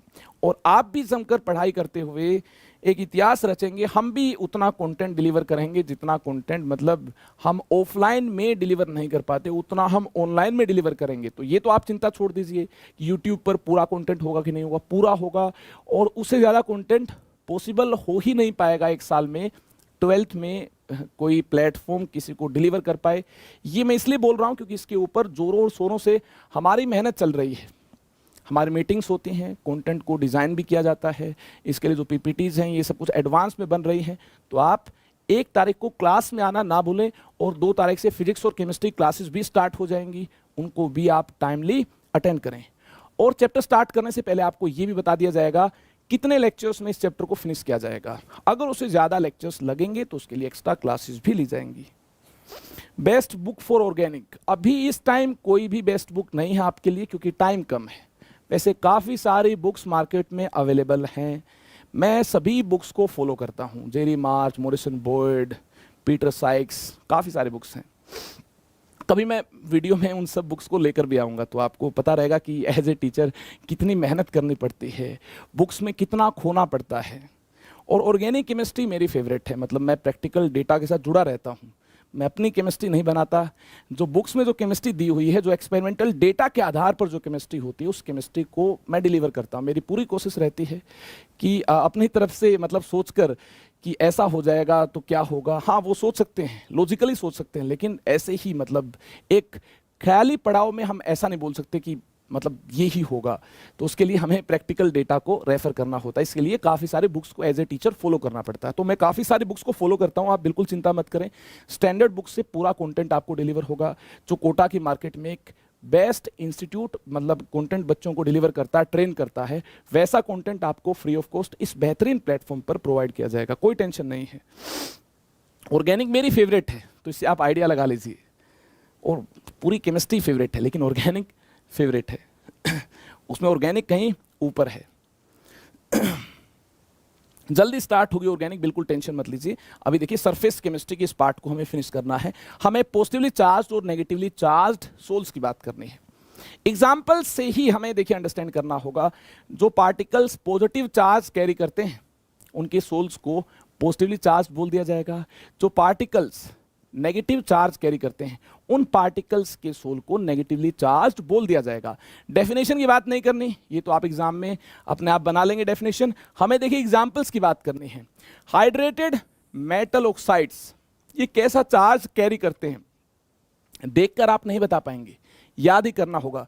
इस प्रकार से Al2O3.XH2O, ध्यान से देखिए, CrO3.XH2O, इस प्रकार से देखिए Fe2O3.XH2O, इनका चार्ज पॉजिटिव होगा, याद कर लीजिए। इसके अलावा बेसिक डाइज, इनका चार्ज भी पॉजिटिव होगा। हीमोग्लोबिन, ब्लड में जो हीमोग्लोबिन है, ब्लड में जो हीमोग्लोबिन है दोस्तों, इसका चार्ज भी देखिए पॉजिटिव होगा।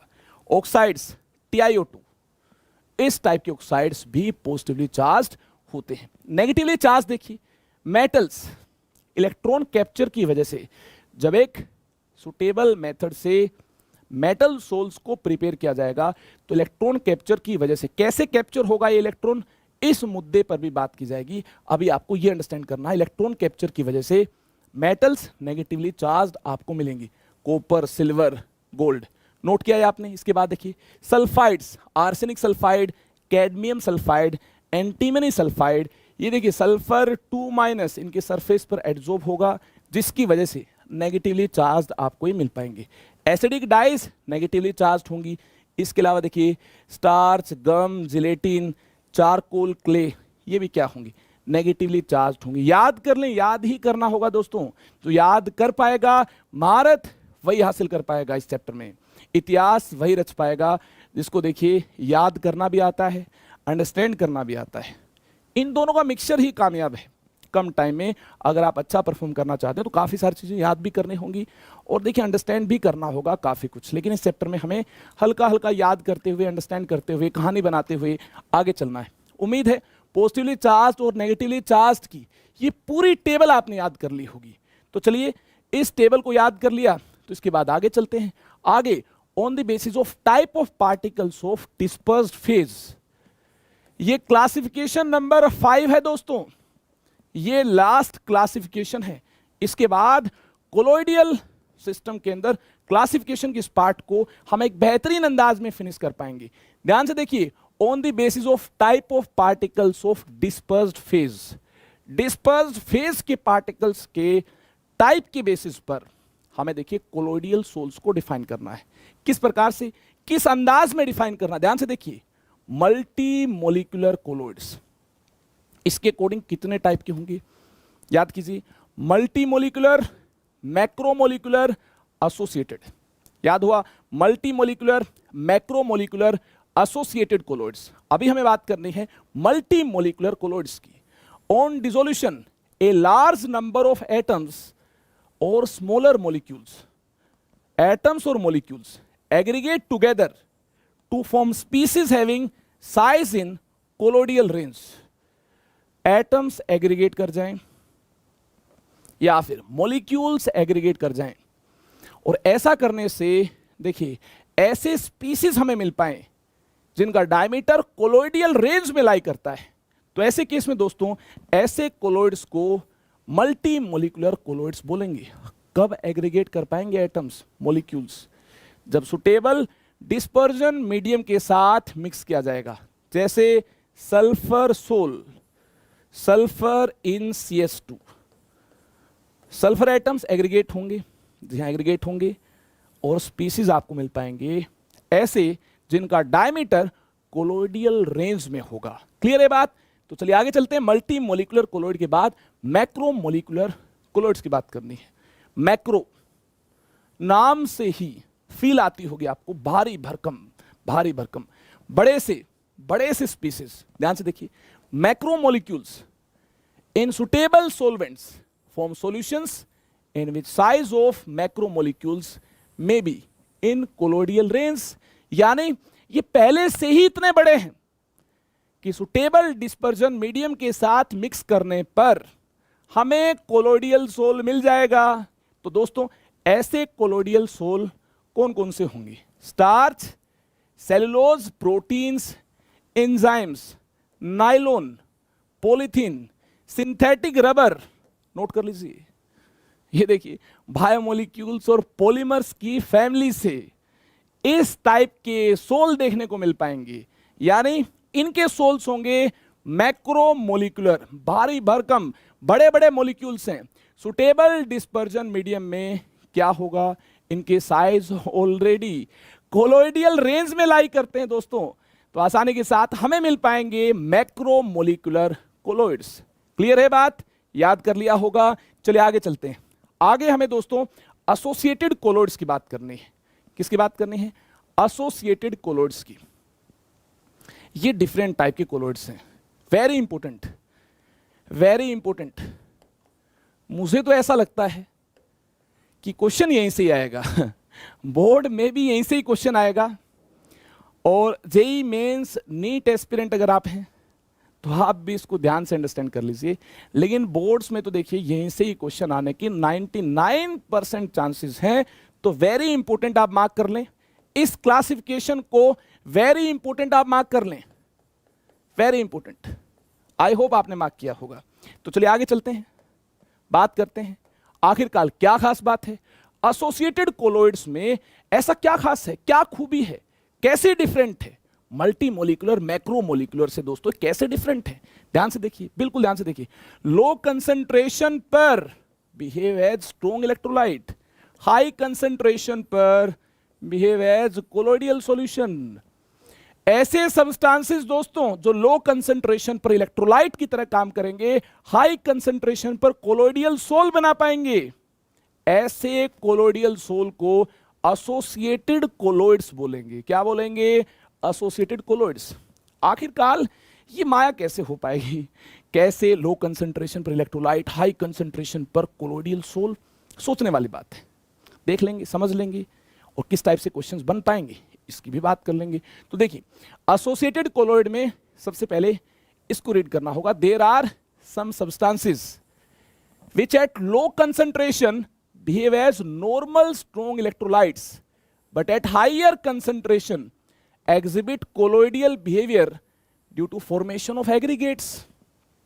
यानी लो कंसंट्रेशन पर एग्रीगेट्स नहीं बनेंगे, हायर कंसंट्रेशन पर दोस्तों एग्रीगेट्स बनेंगे, और ऐसे एग्रीगेट्स बनेंगे जिनका साइज कोलोइडियल रेंज में लाई करता होगा। कहां लाई करता होगा? कोलोइडियल रेंज में लाई करता होगा, तो कोलोइड होंगे, और ऐसे कोलोइडियल सिस्टम को एसोसिएटेड कोलोइड बोलते हैं। एसोसिएशन की वजह से ऐसा हुआ है। The aggregated particles thus formed are called micelles. इनको मीसेल्स भी बोला जाता है। 10th क्लास में आपने कार्बन एंड इट्स कंपाउंड्स में मीसेल्स को अंडरस्टैंड किया होगा, हल्का फुल्का आपने जाना होगा। अगर आपको याद नहीं, चिंता मत कीजिए, पूरा बताया जाएगा। There are micelles which are also named as associated colloids, जिनको एसोसिएटेड कोलोइड्स भी बोला जाता है। अब देखिए, लो कंसंट्रेशन पर ऐसा क्या होगा कि स्ट्रॉन्ग इलेक्ट्रोलाइट की तरह काम करेंगे, हाई कंसंट्रेशन पर मीसेल बन पाएगी, यानी एसोसिएशन हो पाएगा, एसोसिएटेड कोलोइड्स मिल पाएंगे। ऐसा क्या होगा? इस पूरी कहानी को हमें दोस्तों अंडरस्टैंड करना है, तो ध्यान से देखिए ऐसा कैसे हो पाएगा। ऐसा सोप्स और डिटर्जेंट्स के केस में देखा गया है। सोप्स और डिटर्जेंट्स के केस में ऐसा देखा गया है। क्या देखा गया है? देखिए, सोप्स में कार्बोक्सिलिक ग्रुप होता है। किस प्रकार से होता है? इस फॉर्म में रहेगा, इस फॉर्म में रहेगा, ये RCOO माइनस, ये होगा इसमें sodium salt of carboxylic acid होगा। ये कार्बोक्सिलिक एसिड भारी भरकम होता है, जैसे C17H35 COOH से ये सोडियम का सोल्ट देखिए, ये सोप है। क्या है ये सोप है, और इसकी फॉर्म हो पाएगी मीसेल। अगर कार्बोक्सिलिक की बजाय सल्फोनिक ग्रुप हो तो उस केस में डिटर्जेंट का केस होगा, भारी भरकम। इस प्रकार से कार्बन की चेन जुड़ी होगी, उस केस में लो कंसंट्रेशन पर स्ट्रॉन्ग इलेक्ट्रोलाइट की तरह बिहेव कर पाएंगे डिटर्जेंट और सोप। और हाई कंसंट्रेशन पर एग्रीगेशन होगा और कोलोइडियल रेंज में इनके डायमीटर मिल पाएंगे। जो स्पीसीज एग्रीगेट होने के बाद मिल पाएंगे उनके डायमीटर कोलोइडियल रेंज में होंगे, यानी एसोसिएटेड कोलोइड हमें मिल पाएगा। ध्यान से देखिए, इस प्रकार से अगर सोप मॉलिक्यूल्स हमारे पास है तो क्या देखने को मिलता है? RCOO Na+, और ये R काफी बड़ा है, तो इस केस में हमें क्या देखने को मिलता है? देखिए, it dissociates into RCO- and Na+ ions. The RCO- ions and Na+ ions, ये देखिए इस प्रकार से RCO- Na+ पानी में डिसोसिएट होगा। तो क्या होगा? RCO- ions consist of two parts, a long hydrocarbon chain. ये देखिए, ये हाइड्रोकार्बन चेन है C17H35 से बनी हुई। ये क्या है? ये लॉन्ग हाइड्रोकार्बन चेन है। क्या है? हाइड्रोकार्बन चेन है। ये मैंने सोप का एग्जांपल लिया है। डिटर्जेंट से भी हम मिशेल फॉर्मेशन की बात कर सकते हैं। हमारे सिलेबस में, हमारी एनसीईआरटी बुक में सोप से ही मिशेल फॉर्मेशन की बात की गई है। तो देखिए, सोप का ये हाइड्रोकार्बन चेन का पार्ट है, long hydrocarbon chain, also called non polar tail. ये नॉन पोलर है, कार्बन कार्बन कार्बन हाइड्रोजन की बॉन्ड्स हैं, ये नॉन पोलर होंगे। इसे बोला जाएगा non polar tail part, which is hydrophobic, जो कि हाइड्रोफोबिक है। पानी से जिसको फोबिया है, वाटर रिपेलिंग है। क्या है? वाटर रिपेलिंग है। And A polar group CO-, ये क्या है? ध्यान से देखिए, ये पोलर ग्रुप है, ये पोलर ग्रुप है। This is polar group. देखिए, चार्ज है तो पोलर तो होगा ही, ये पोलर ग्रुप है, ऑल्सो कोल्ड पोलर हेड। इसे हेड बोला जाएगा। ये हेड है, ये टेल है, which is hydrophilic water loving, जो कि हाइड्रोफिलिक है। चार्ज है, माइनस चार्ज है। पानी भी पोलर होता है, तो एक दूसरे के लिए स्ट्रॉन्ग एफिनिटी होगी, तो हम इस केस में बोल सकते हैं वाटर लविंग पार्ट है। और ये देखिए, कार्बन की लंबी सी चेन है, जो टेल पार्ट है, जो टेल पार्ट है, ये हाइड्रोफोबिक पार्ट है, पानी से फोबिया है। ये नॉन पोलर है और पानी पोलर है। लाइक डिजोल्व्स लाइक प्रिंसिपल आप जानते हैं, क्या पानी में डिजोल्व होना चाहेगा दोस्तों? पानी में ये पार्ट डिजोल्व नहीं होना चाहेगा, ये पार्ट पानी में डिजोल्व होना चाहेगा। तो क्या होगा? देखिए दोस्तों, होगा ये क्या होगा, ये सोचने वाली बात है। ये देखिए हमारे पास वाटर टैंक है, हमने इसमें लो कंसंट्रेशन पर सोप को मिक्स किया, तो क्या होगा?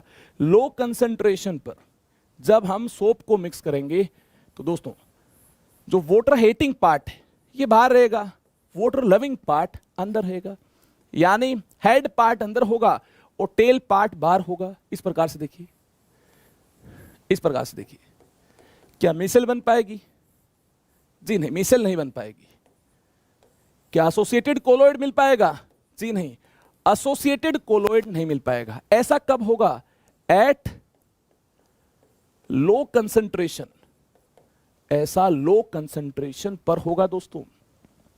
कंसंट्रेशन को इंक्रीज कर दिया जाए तो क्या होगा, ये हम आगे जानेंगे। कंसंट्रेशन को इंक्रीज करने पर क्या होगा, ध्यान से देखिए, कंसंट्रेशन को इंक्रीज करने पर क्या होगा, इसको हमें अंडरस्टैंड करना है। The RCO minus ions are therefore present on the surface with their CO minus group in water and hydrocarbon chain are staying away from it. R बाहर क्यों होगा? फोबिया है पानी से तो बाहर होगा, डर है पानी से, फोबिया है बाहर होगा, वाटर रिपेलिंग पार्ट है बाहर होगा। आगे देखिए, remain at the surface, surface पर होगा क्योंकि CO माइनस पार्ट सरफेस पर होगा वाटर के साथ इंटरेक्शन में, तो ये हाइड्रोकार्बन पार्ट बाहर होगा, आप देख चुके हैं। But at critical micelle concentration, एक ऐसी मिनिमम कंसंट्रेशन, ध्यान से देखिए, जिसको बोला जाएगा critical micelle concentration. The formation of micelle takes place only above a particular temperature called Krafft temperature and above a particular concentration called critical micelle concentration। देखिए, एक मिनिमम कंसंट्रेशन से जस्ट ज्यादा कंसंट्रेशन हो तभी जाकर हायर कंसंट्रेशन पर micelle formation हो पाएगी।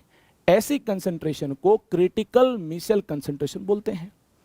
और जिस टेम्परेचर से ऊपर, ध्यान से देखिए, जिस टेम्परेचर से जस्ट ऊपर मिसेल फॉर्मेशन होती है, एसोसिएटेड कोलोइड मिलता है, इस टेम्परेचर को क्राफ्ट टेम्परेचर बोला जाता है। ये दोनों ही इंपॉर्टेंट है, Krafft temperature and CMC, Krafft temperature and CMC। Exam में डायरेक्टली क्वेश्चन आता है, what are Krafft temperature and critical micelle concentration. तो ये क्वेश्चन आपका यहां से क्लियर हो जाएगा। देखिए, एक मिनिमम कंसंट्रेशन से ज्यादा कंसंट्रेशन हुई तो उस केस में क्या होगा, उस केस में anions are pulled into the bulk of solution and aggregate to form spherical shape with their hydrocarbon chains pointing towards the center of sphere and CO minus part remaining outside on the surface of sphere. An aggregate thus formed is named as ionic micelle। ये मैंने आपको क्या बताया है, देखिए detail में देखिए। At higher concentration, at higher concentration, ध्यान से देखिए क्या होगा। एट लो कंसंट्रेशन आप जानते हैं हाइड्रोफोबिक पार्ट बाहर होगा, नॉन पोलर पार्ट बाहर होगा, पोलर पार्ट इस प्रकार से CO माइनस पानी के साथ इंटरेक्शन में होगा, सरफेस पर ये मौजूद होंगे। जी हाँ, इस प्रकार से सरफेस पर ये मौजूद होंगे, ये पार्ट बाहर होगा, ये पार्ट जस्ट अंदर होगा।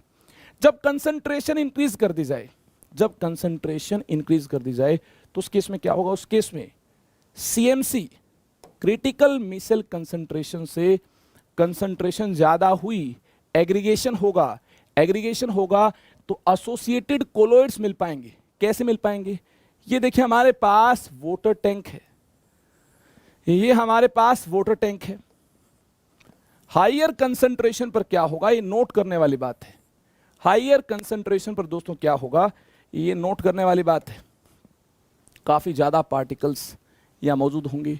तो उस केस में पार्टिकल्स अंदर चले जाएंगे, अंदर जाएंगे तो कैसे स्टेबल रह पाएंगे, इस प्रकार से स्फेरिकल अरेंजमेंट मिल पाएगी, तब स्टेबल रह पाएंगे। आप जानते हैं हाइड्रोफोबिक को अट्रैक्ट करता है और पोलर पार्ट को तो पानी ही अट्रैक्ट कर रहा होगा, पानी भी पोलर है और अगर चार्ज है तो इसके साथ और खतरनाक इंटरेक्शन होंगी पानी की।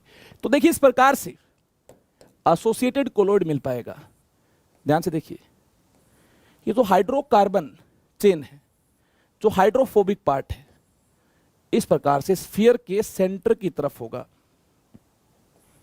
Pointing towards सेंट्रोस्फीयर। इसको पहले भी मैंने मेंशन किया।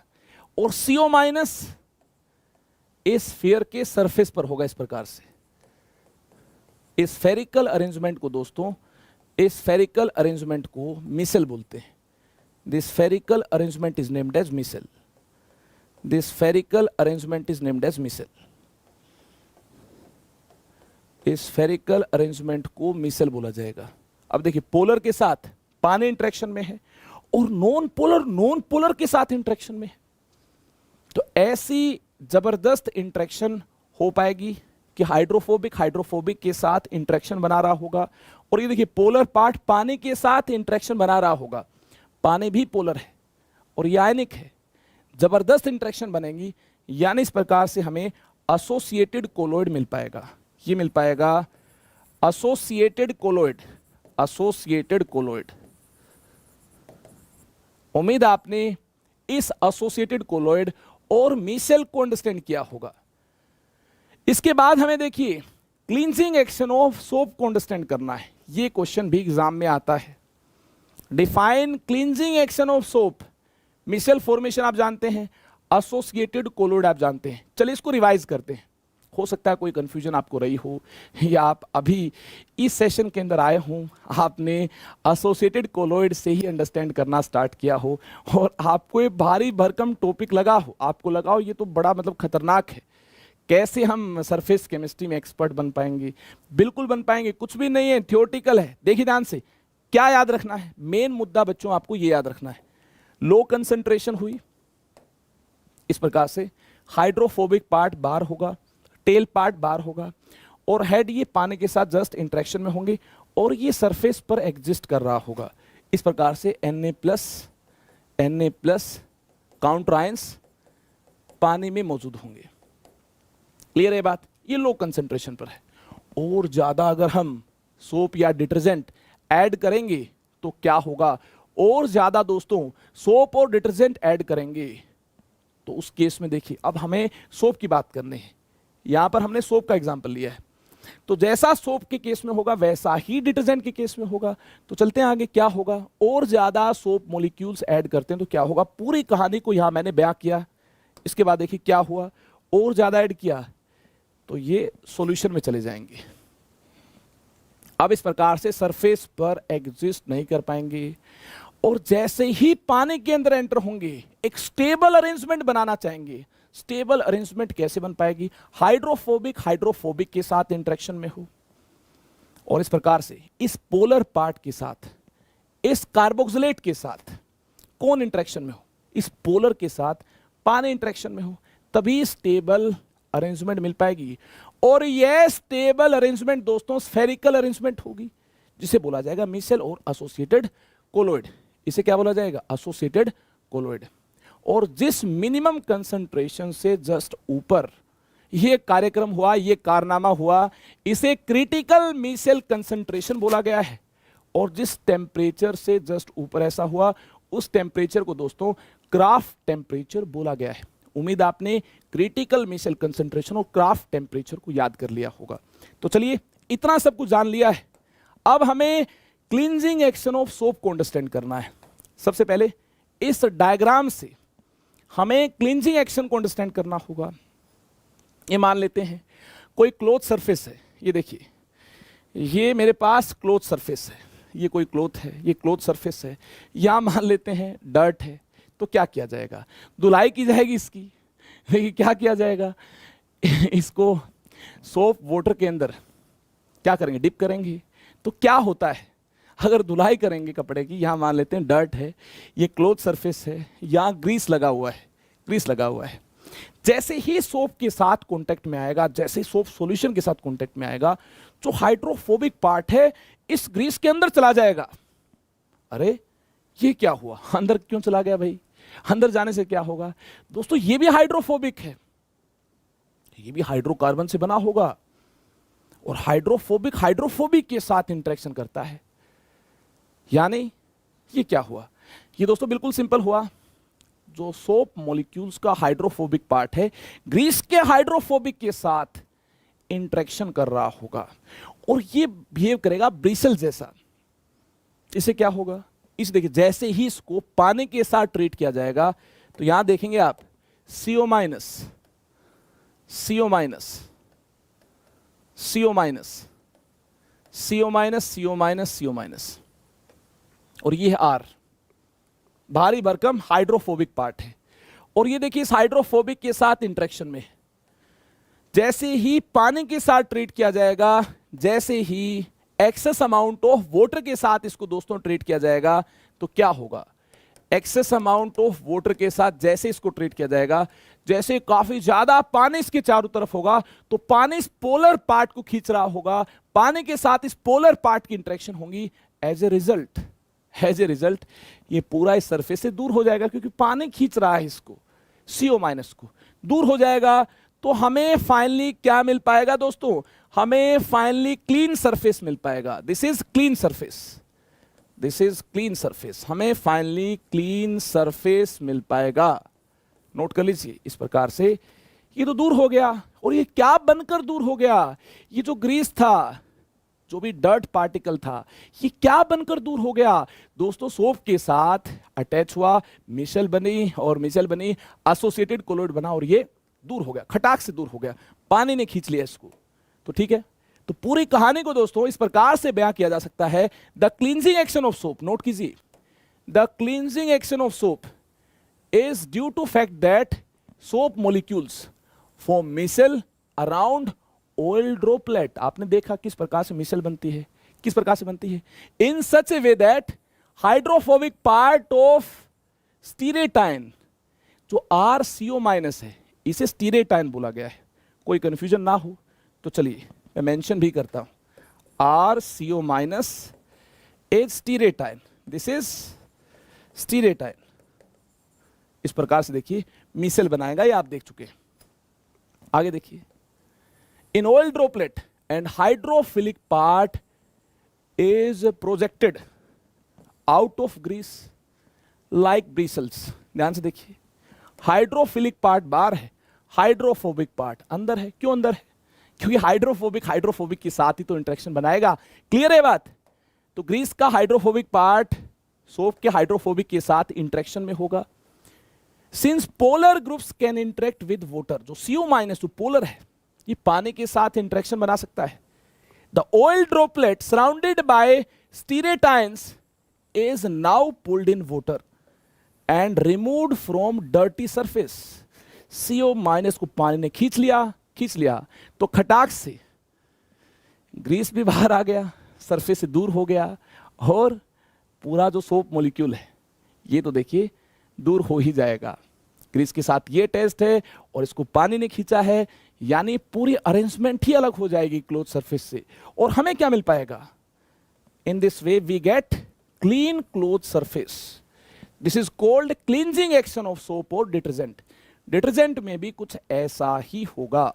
उम्मीद आपने इसको नोट किया होगा। पूरी कहानी को आप अपनी लैंग्वेज में भी बयां कर सकते हैं। डायग्राम आपके सामने है, जो सुंदर सा डायग्राम आप बनाएंगे ये आपके सामने है। अब बारी है दोस्तों केमिकल मेथड्स की। हम कैसे कोलोइड्स को प्रिपेयर कर पाएंगे, केमिकल मेथड्स की बारी है। तो चलिए केमिकल मेथड्स को स्टार्ट करने से पहले एक बार कमेंट सेक्शन में झांक लिया जाए, क्या चल रहा है दोस्तों, कैसे हैं आप सब, कैसे हो आप सब? जल्दी से कमेंट सेक्शन में मुझे बताइए कैसे हैं आप सब। आई होप आप सब अच्छे होंगे, जाग रहे होंगे, लेक्चर को अटेंड कर रहे होंगे। जल्दी से दोस्तों रिप्लाई कीजिए। जितने भी लोग अभी ये लेक्चर अटेंड कर रहे हैं, एक्टिव हैं, जल्दी से कमेंट सेक्शन में जाकर मुझे बताइए कि आपने सब कुछ अंडरस्टैंड कर लिया है। जल्दी से दोस्तों रिप्लाई कीजिए, रिप्लाई फास्ट। परमीत सरकार का कहना सर ऑर्गेनिक करवा दीजिए। जरूर करवा देंगे जी राजा बेटा, जरूर करवा देंगे ऑर्गेनिक, कोई टेंशन नहीं है। जल्द ही स्टार्ट होगी ऑर्गेनिक की सीरीज भी।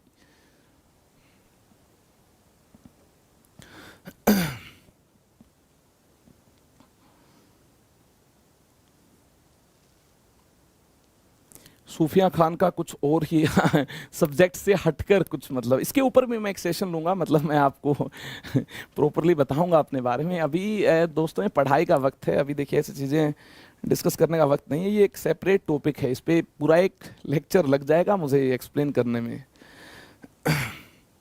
अरे हो जाएगा दोस्त, हो जाएगा, टेंशन मत ले। मेरी अनअकैडमी ऐप पर जितनी क्लासेस होती हैं उनको भी अटेंड किया कर। अभी 11th का पोर्शन वहाँ मैंने स्टार्ट कर दिया है। आप देखिए ऐसे, मतलब अगर टेंशन लेंगे तो मैं टेंशन लूँगा फिर और अगर मैं टेंशन में आ गया तो फिर मैं मतलब बोलना क्या चाहता हूँ, बोल क्या रहा हूँ, ये मतलब कनेक्टिविटी बन नहीं पाएगी। और वैसे मैं टेंशन लेता नहीं हूँ, आप बिल्कुल भी ऐसी बातें ना करें। सब प्लानिंग के तहत चल रहा है। वहाँ 11th की रिवीजन मैं ऐप के ऊपर स्टार्ट कर चुका हूँ और पेड नहीं है, फ्री ऑफ कॉस्ट है। आप वहाँ जाइए, प्रैक्टिस से आप रिवाइज कीजिए 11th क्लास के पोर्शन को। पहले मेरा एम ये है कि 12th क्लास के इस पार्ट को जल्द फिनिश किया जाए, ताकि बोर्ड्स में, जेईई मेंस में 12th क्लास के पार्ट में आप एक्सपर्ट बन पाएं। इसलिए मैं पूरा डिटेल में यहाँ यूट्यूब पर लगा हुआ हूँ, मेरा विजन ये है। और देखिए 11th का पोर्शन आपका वीक ना रहे, इसके लिए मैंने 11th के सेपरेट लेक्चर, स्पेशल क्लासेस मैंने अनअकैडमी ऐप पर एक बेहतरीन अंदाज में स्टार्ट कर दी हैं। और वहां पर आज भी क्लास होगी। जस्ट इस क्लास के बाद 8 o'clock आप मुझे मिलेंगे, लाइव सेशन होगा, फ्री ऑफ कॉस्ट होगा। वहाँ आइए, मोस्ट वेलकम, जमकर प्रैक्टिस कीजिए।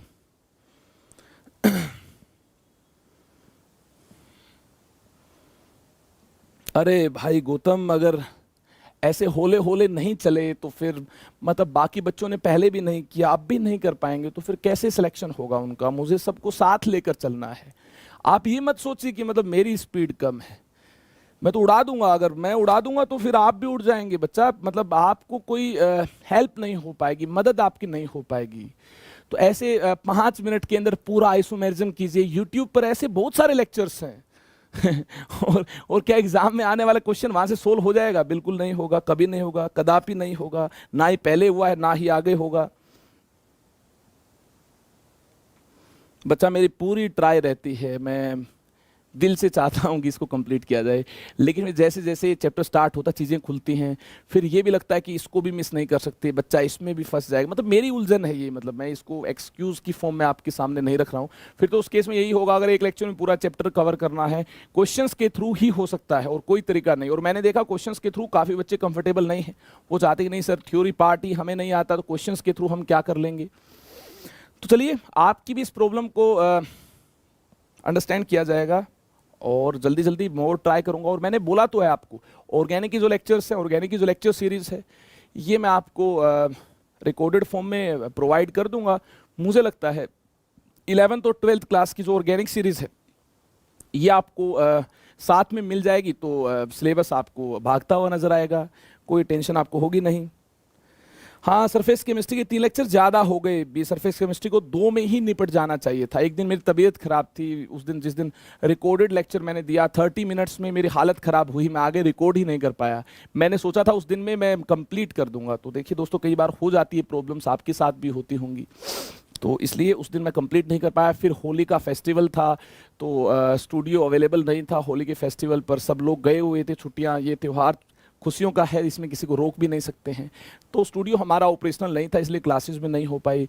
आपने देखा होगा अभिलाष सर ने भी एक दूसरे प्लेटफॉर्म से क्लास ली थी, जो कि स्मार्ट बोर्ड नहीं था, आपने देखा होगा। तो चलिए आगे चलते हैं फिर, है ना? इतना तो आप अंडरस्टैंड करते होंगे, अच्छे बच्चे हैं। केमिकल मेथड से हम कैसे स्पेशल टाइप के कोलॉइड्स को दोस्तों, लायोफोबिक कोलॉइड्स को प्रिपेयर कर पाएंगे, इसके लिए आपको अंडरस्टैंड करना होगा कुछ प्रोसेसेस को। ध्यान से देखिए, लायोफोबिक कोलोइड्स को स्पेशल मेथड से प्रिपेयर किया जाता है। उस मायावी टेबल में मैंने आपको बताया। देखिए, अगर लायोफोबिक कोलोइड्स को स्पेशल मेथड से प्रिपेयर किया जा सकता है तो ये वक्त आ गया है इन स्पेशल मेथड्स को जानने का। Colloidal solutions can be prepared by chemical reactions leading to formation of molecules.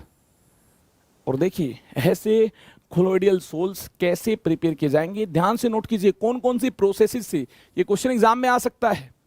जी हाँ, जेईई मेंस, नीट में आ सकता है। Double decomposition, oxidation, reduction, hydrolysis, precipitation, जी हाँ, ये सभी प्रोसेसेस हैं। These molecules then aggregate leading to formation of colloidal sol. ध्यान से देखिए किस प्रकार से हम कोलोइडियल सोल को डबल डिकम्पोजिशन, ऑक्सीडेशन, रिडक्शन और क्या है, हाइड्रोलिसिस है, इन प्रोसेसेस से प्रिपेयर कर पाएंगे। हमारे सामने डबल डिकम्पोजिशन का दोस्तों एक बेहतरीन एग्जांपल है। ध्यान से देखिए, डबल डिकम्पोजिशन का क्या एग्जांपल है? आर्सेनिक के ऑक्साइड को, आर्सेनिक के ऑक्साइड को या एंटीमनी के ऑक्साइड को या कैडमियम के ऑक्साइड को, ऐसी प्रोसेसेस भी मिल सकती हैं। इसके अलावा दोस्तों Sb2O3 प्लस H2S, ये प्रोसेस भी मिल सकती है। ये आपके लिए होमवर्क है।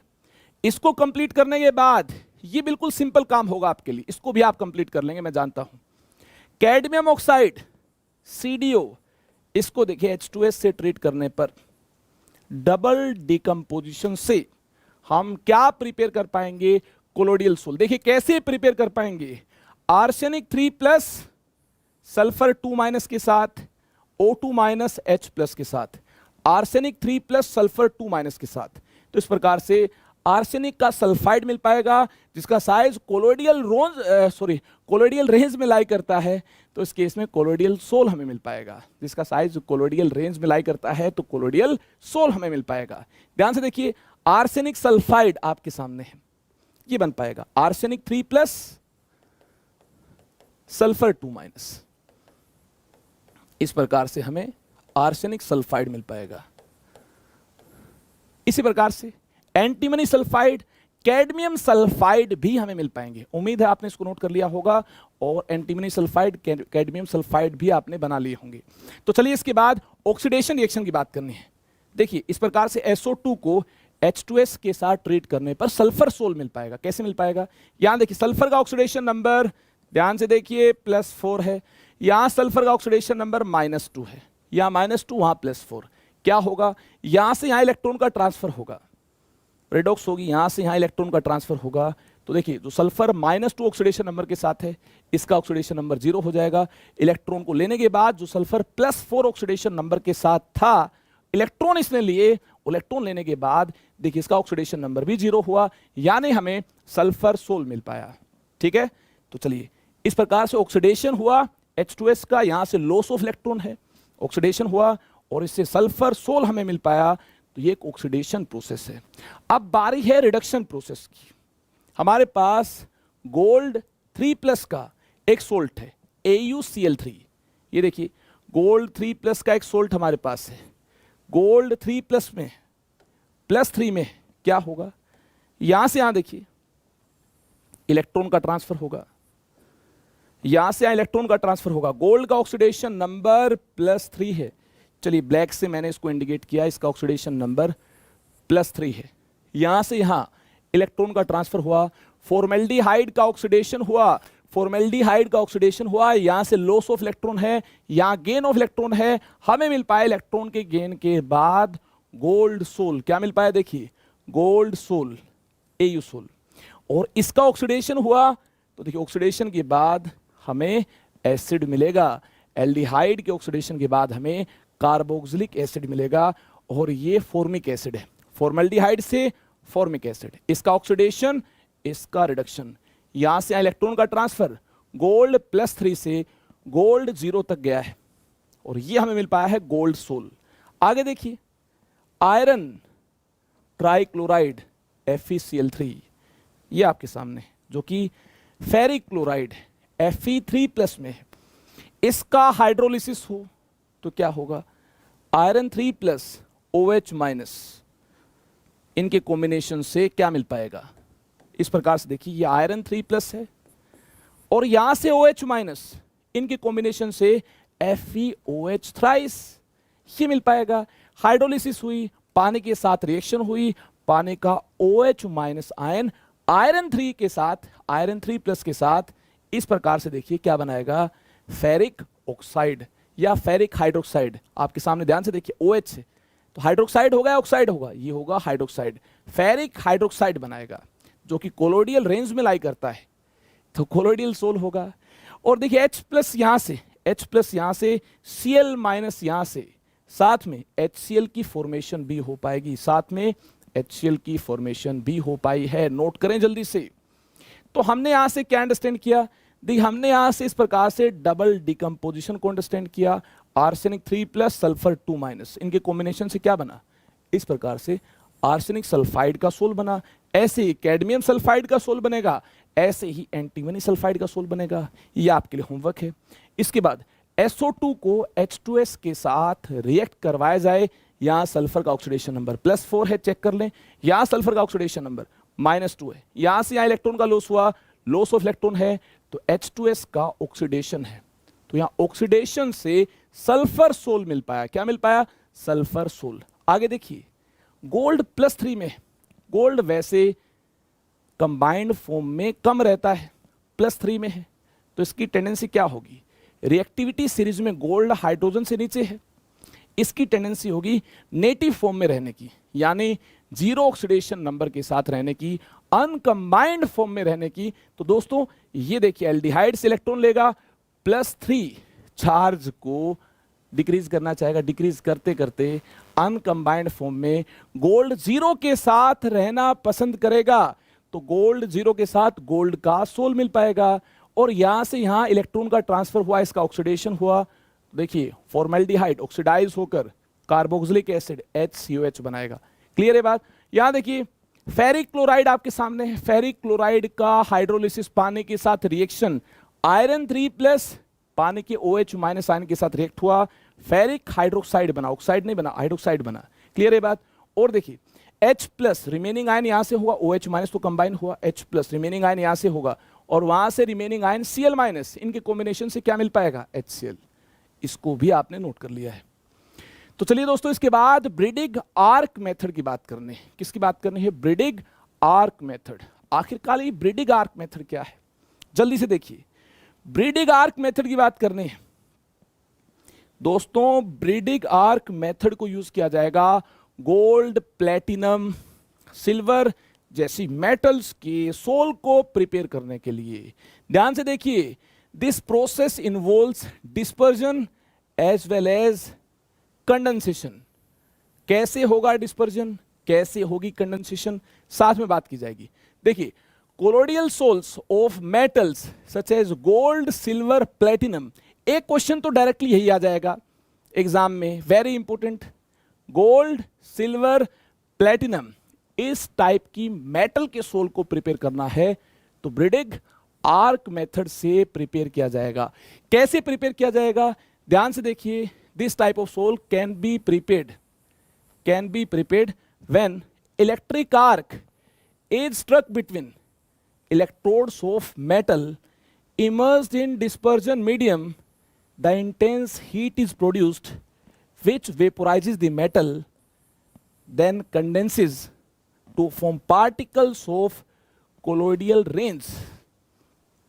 क्या अंडरस्टैंड हुआ यहां से? देखिए, सुटेबल डिस्पर्जन मीडियम होगा, ये इलेक्ट्रोड्स होंगी।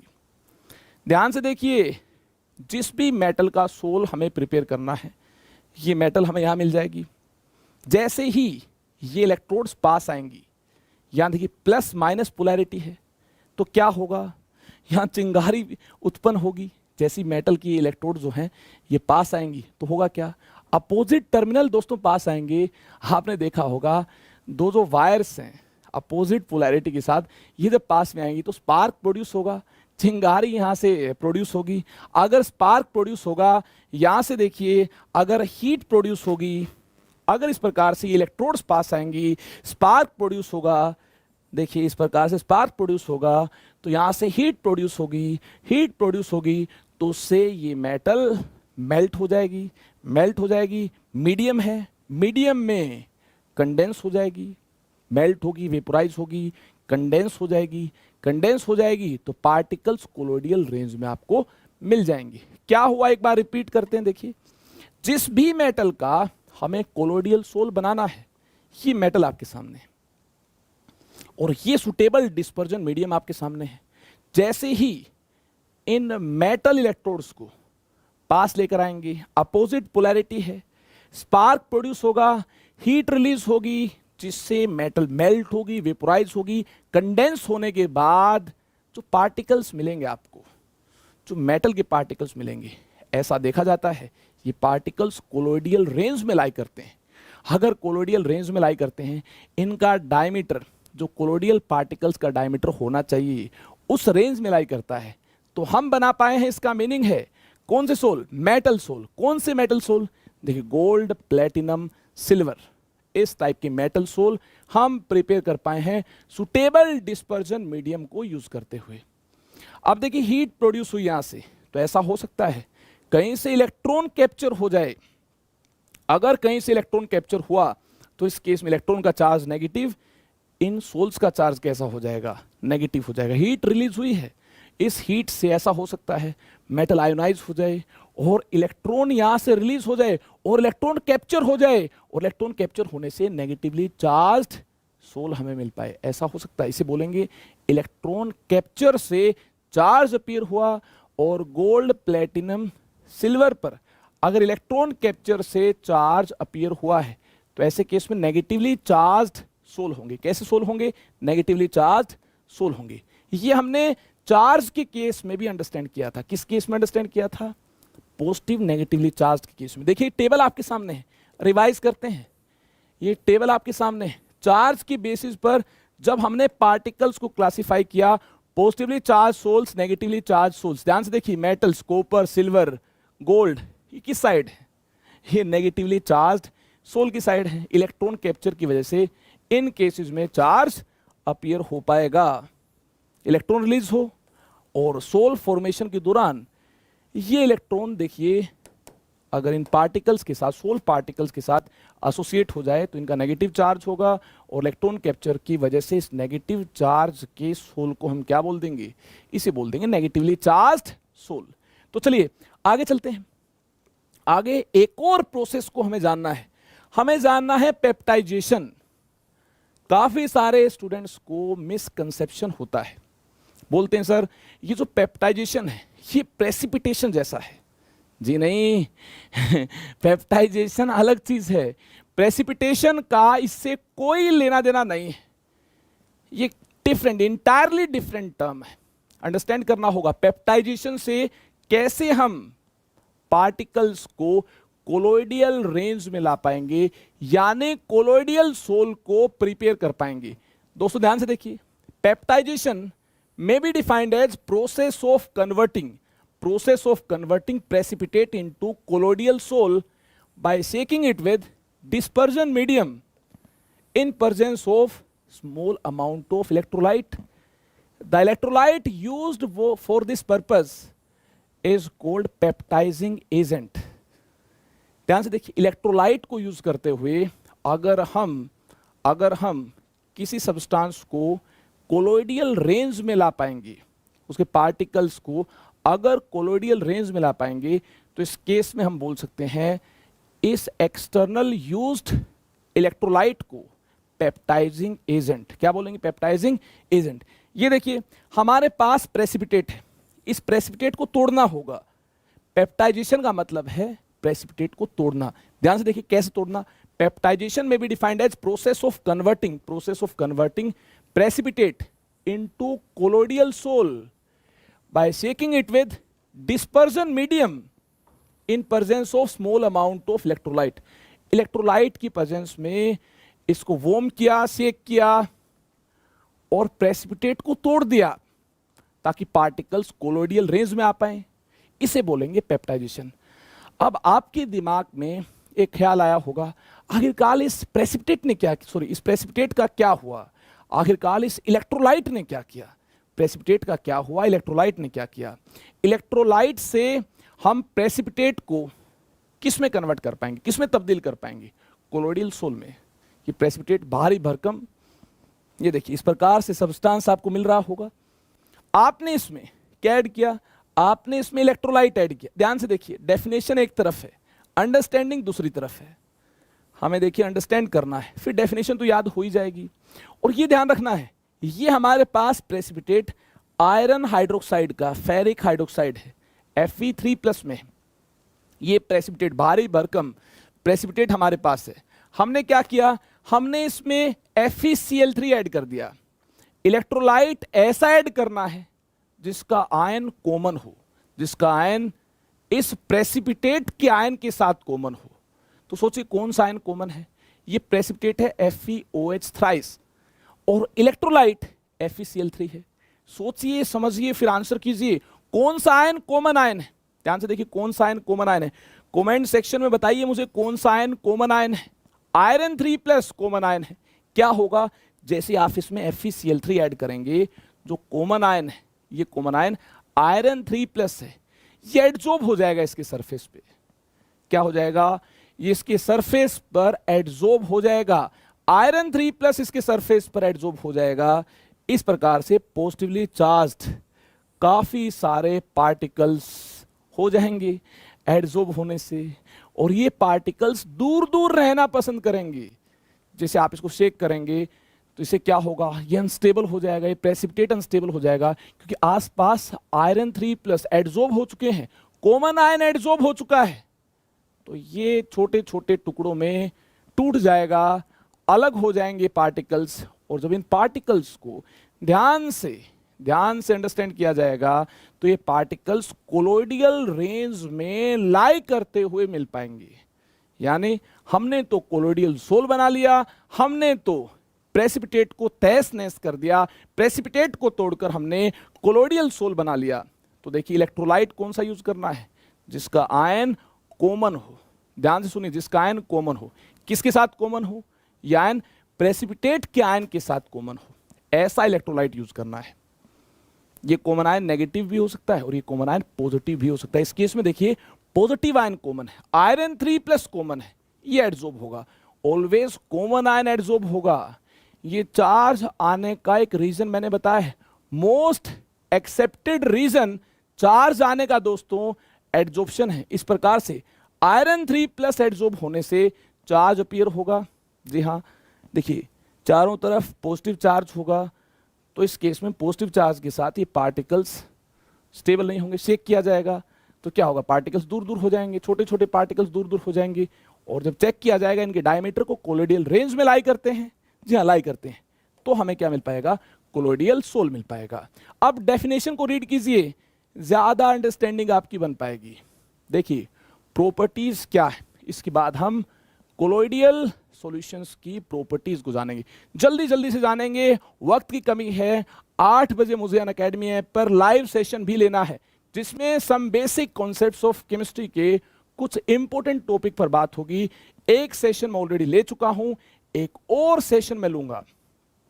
तब तक के लिए हमें जल्दी से इसको रैप अप करना है, और जितना सरफेस केमिस्ट्री में इंपॉर्टेंट पोर्शन है 99% एनसीईआरटी बुक को कवर करने की मैंने पूरी ट्राई की है।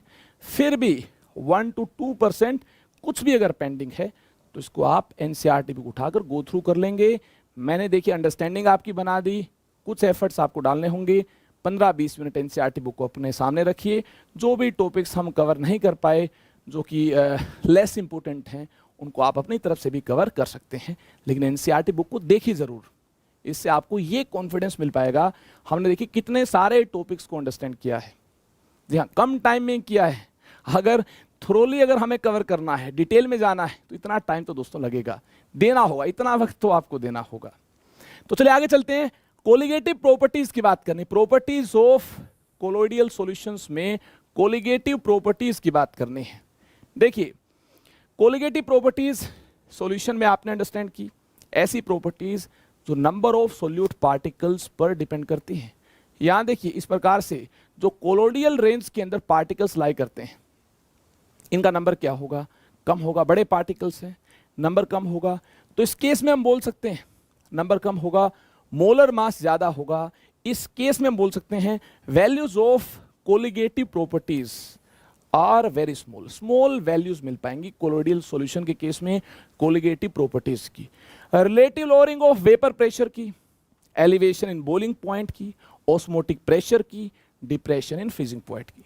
इस पॉइंट को आपने नोट किया, वैल्यूज आपको वेरी स्मॉल मिल पाएंगी, पार्टिकल्स का नंबर कम होगा, मोलर मास ज्यादा होगा।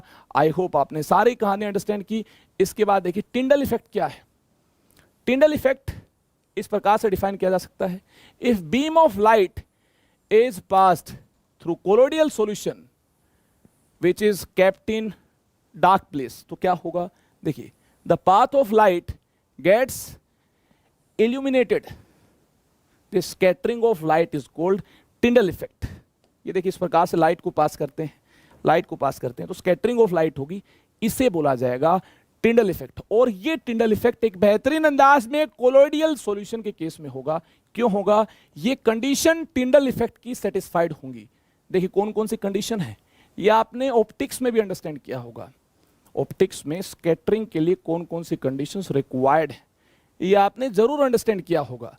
The diameter of dispersed phase particles is not much smaller than the wavelength of light used. Diameter इतना भी कम नहीं होना चाहिए कि वेवलेंथ ऑफ लाइट यूज से कम है, यानी स्कैटरिंग ही नहीं हो पाई, तो उस केस में टिंडल इफेक्ट नहीं हो पाएगा। जी हाँ, अगर देखिए डायमीटर इतना है जो कि रेंज में है, वेवलेंथ ऑफ लाइट की रेंज में, तो इस केस में स्कैटरिंग हो पाएगी, टिंडल इफेक्ट हो पाएगा। इसके बाद देखिए स्कैटरिंग के लिए एक और condition, the refractive indices of dispersed phase and dispersion medium differ greatly in magnitude। ये आपने ऑप्टिक्स में स्नेल्स लॉ में अंडरस्टैंड किया होगा। देखिए अगर रिफ्रैक्टिव इंडाइसिस में ज्यादा डिफरेंस हुआ, डिस्पर्स्ड फेज डिस्पर्जन मीडियम के रिफ्रैक्टिव इंडाइसिस में ज्यादा डिफरेंस हुआ, तो इस केस में scattering of light, Tyndall effect हो पाएगा, यानी ये कंडीशन भी जरूरी है।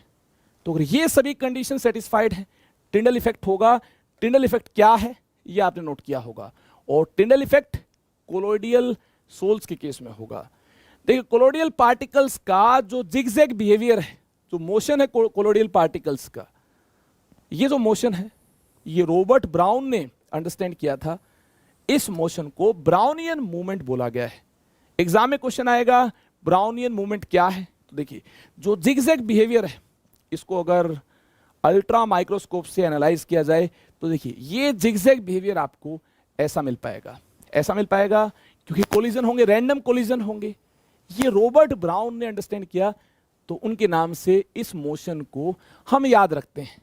ये क्या है, ब्राउनियन मूवमेंट है, ये ब्राउनियन मूवमेंट है। अब देखिए चार्ज क्यों अपीयर होगा, चार्ज इसलिए अपीयर होगा, कॉमन आयन एड्सॉर्ब हो जाएगा, जिसके एड्सॉर्प्शन की वजह से चार्ज अपीयर होगा। इसमें हेल्महोल्ट्ज इलेक्ट्रिकल डबल लेयर का कॉन्सेप्ट क्या है, ध्यान से देखिए। आयरन 3+ अगर एड्सॉर्ब हो गया तो आयरन 3+ का जो कॉमन आयन है, ये आयरन 3+ का जो काउंटर आयन है, रिपीट करता हूं इसको, हो सकता है कुछ कंफ्यूजन आपको हुई हो। देखिए रिपीट करता हूं, रिपीट इस प्रकार से किया जा सकता है। FeOH थ्राइस एक प्रेसिपिटेट हमारे पास था, याद कीजिए, इसको हम ऑलरेडी अंडरस्टैंड कर चुके हैं। एक प्रेसिपिटेट हमारे पास था FeOH थ्राइस, इस प्रकार से एक प्रेसिपिटेट हमारे पास था। कहाँ गयो प्रेसिपिटेट, कहाँ गयो, फिर ढूंढ लेंगे। प्रेसिपिटेट यहाँ है, ये हमारे पास था, देखिए FeOH थ्राइस, और इसमें FeCl3 हमने ऐड कर दिया। तो कॉमन आयन कौन है, इसके साथ कॉमन कौन है, आयरन 3+ FeOH थ्राइस के साथ, तो ये एड्सॉर्ब हुआ। जी हाँ एड्सॉर्ब हुआ, कॉमन आयन एड्सॉर्ब हो सकता है, ये एड्सॉर्ब हुआ। अब Cl- तो यहां देखिए FeCl3 के Cl- आयन से, Fe3+ तो एड्सॉर्ब हो गए हैं, तो काउंटर आयन से Cl- आयन से ये Fe3+ के साथ इंटरेक्शन में होंगे, इस प्रकार से होंगे Cl-, Cl-, Cl-। देखिए Fe3+ तो एड्सॉर्ब हुए, इस लेयर को बोला जाता है फिक्स्ड लेयर। क्या बोलते हैं, फिक्स्ड लेयर। और जो काउंटर आयन, जो एड्सॉर्ब्ड आयन है, इसका जो काउंटर आयन है ये इंटरेक्शन में होगा Cl माइनस, इसके साथ चार्ज है प्लस माइनस इंटरेक्शन में होगा। इससे देखिए काउंटर आयन से जो लेयर मिल पाएगी ये लेयर डिफ्यूज्ड लेयर है। This layer is the diffused layer, note कर लीजिए। काउंटर आयन की जो लेयर है इसे बोलते हैं डिफ्यूज्ड लेयर। जल्दी जल्दी से मैं बताना चाहता हूं, टाइम की कमी है। वीडियो को आप रिपीट मोड में भी देख सकते हैं, सुन सकते हैं। इसे बोला जाएगा डिफ्यूज लेयर। और ये कौन सी लेयर है? जो एडजॉर्प्शन हुआ, जिन आयंस का एडजॉर्प्शन हुआ जिसकी वजह से लेयर फॉर्म हुई, इस लेयर को बोलते हैं फिक्स्ड लेयर। क्या बोलते हैं? Fixed layer. उम्मीद आपने इसको भी नोट किया होगा। चलिए इसके बाद आगे चलते हैं। इसके बाद आपको जीटा पोटेंशियल अंडरस्टैंड करना होगा। The potential difference between fixed layer and diffused layer is called zeta potential. इन दोनों लेयर्स के बीच का जो पोटेंशियल डिफरेंस होगा इसे बोलते हैं जीटा पोटेंशियल। जल्दी से देखिए, इलेक्ट्रोफोरेसिस क्या? एग्जाम में क्वेश्चन आएगा, इलेक्ट्रोफोरेसिस क्या? स्टेटमेंट आपको दी होगी, करेक्ट ऑप्शन आपसे पूछा होगा, या फिर इलेक्ट्रोफोरेसिस क्या है ये आपसे पूछा होगा। देखिए, movement of colloidal particles under applied electric potential is called electrophoresis. अगर हम इलेक्ट्रिक फील्ड अप्लाई करते हैं, जिन कोलोइडल पार्टिकल्स पर चार्ज है, ये पार्टिकल्स दौड़ते हुए जाएंगे। जी हाँ, बिल्कुल जाएंगे। और कहाँ जाएंगे? अपोजिटली चार्ज प्लेट की तरफ जाएंगे। प्लस चार्ज है तो माइनस प्लेट की तरफ जाएंगे, माइनस चार्ज है तो प्लस प्लेट की तरफ जाएंगे। इस फिनोमेना को इलेक्ट्रोफोरेसिस बोला जाता है। क्या बोलते हैं? इलेक्ट्रोफोरेसिस। ये कोएगुलेशन और प्रेसिपिटेशन क्या है?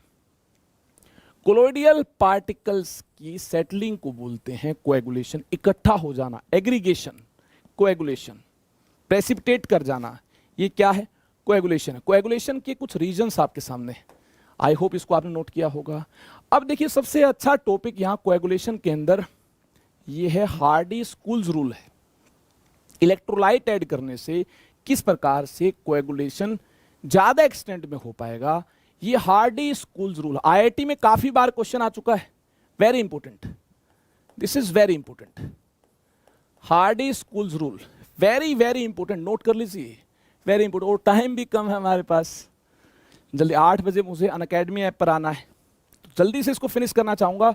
देखिए, अंडरस्टैंडिंग बनाइए मेरे साथ, जल्दी से देखिए। आप अगर आप किसी और काम में व्यस्त हैं तो जल्दी से देखिए, इसको फिनिश किया जाएगा, फिर मुलाकात होगी अनअकैडमी ऐप पर। आप भी फ्रेश होकर 5 मिनट्स के अंदर अनअकैडमी ऐप पर मुझसे मिलना ना भूलें। अगर आप नहीं मिलेंगे तो आपका some basic concepts of chemistry का ये पार्ट मिस हो जाएगा, रिवीजन नहीं हो पाएगी।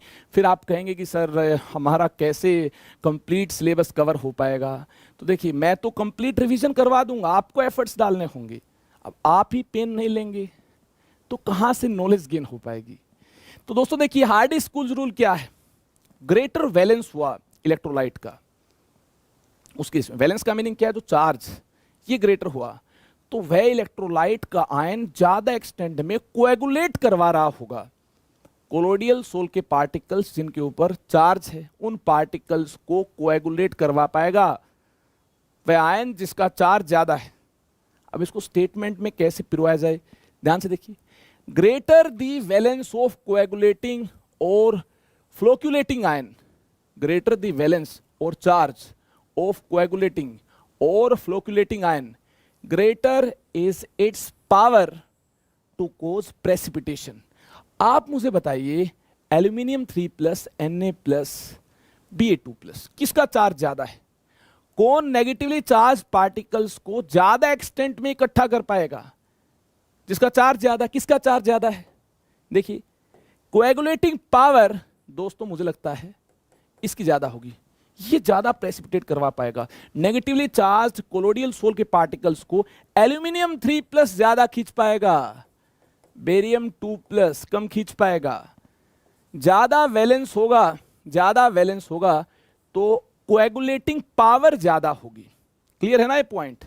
और देखिए, ये हमने ऐसे कोएगुलेटिंग आयंस की बात की जो नेगेटिवली चार्ज्ड सोल पार्टिकल्स को कोएगुलेट कर रहे होंगे।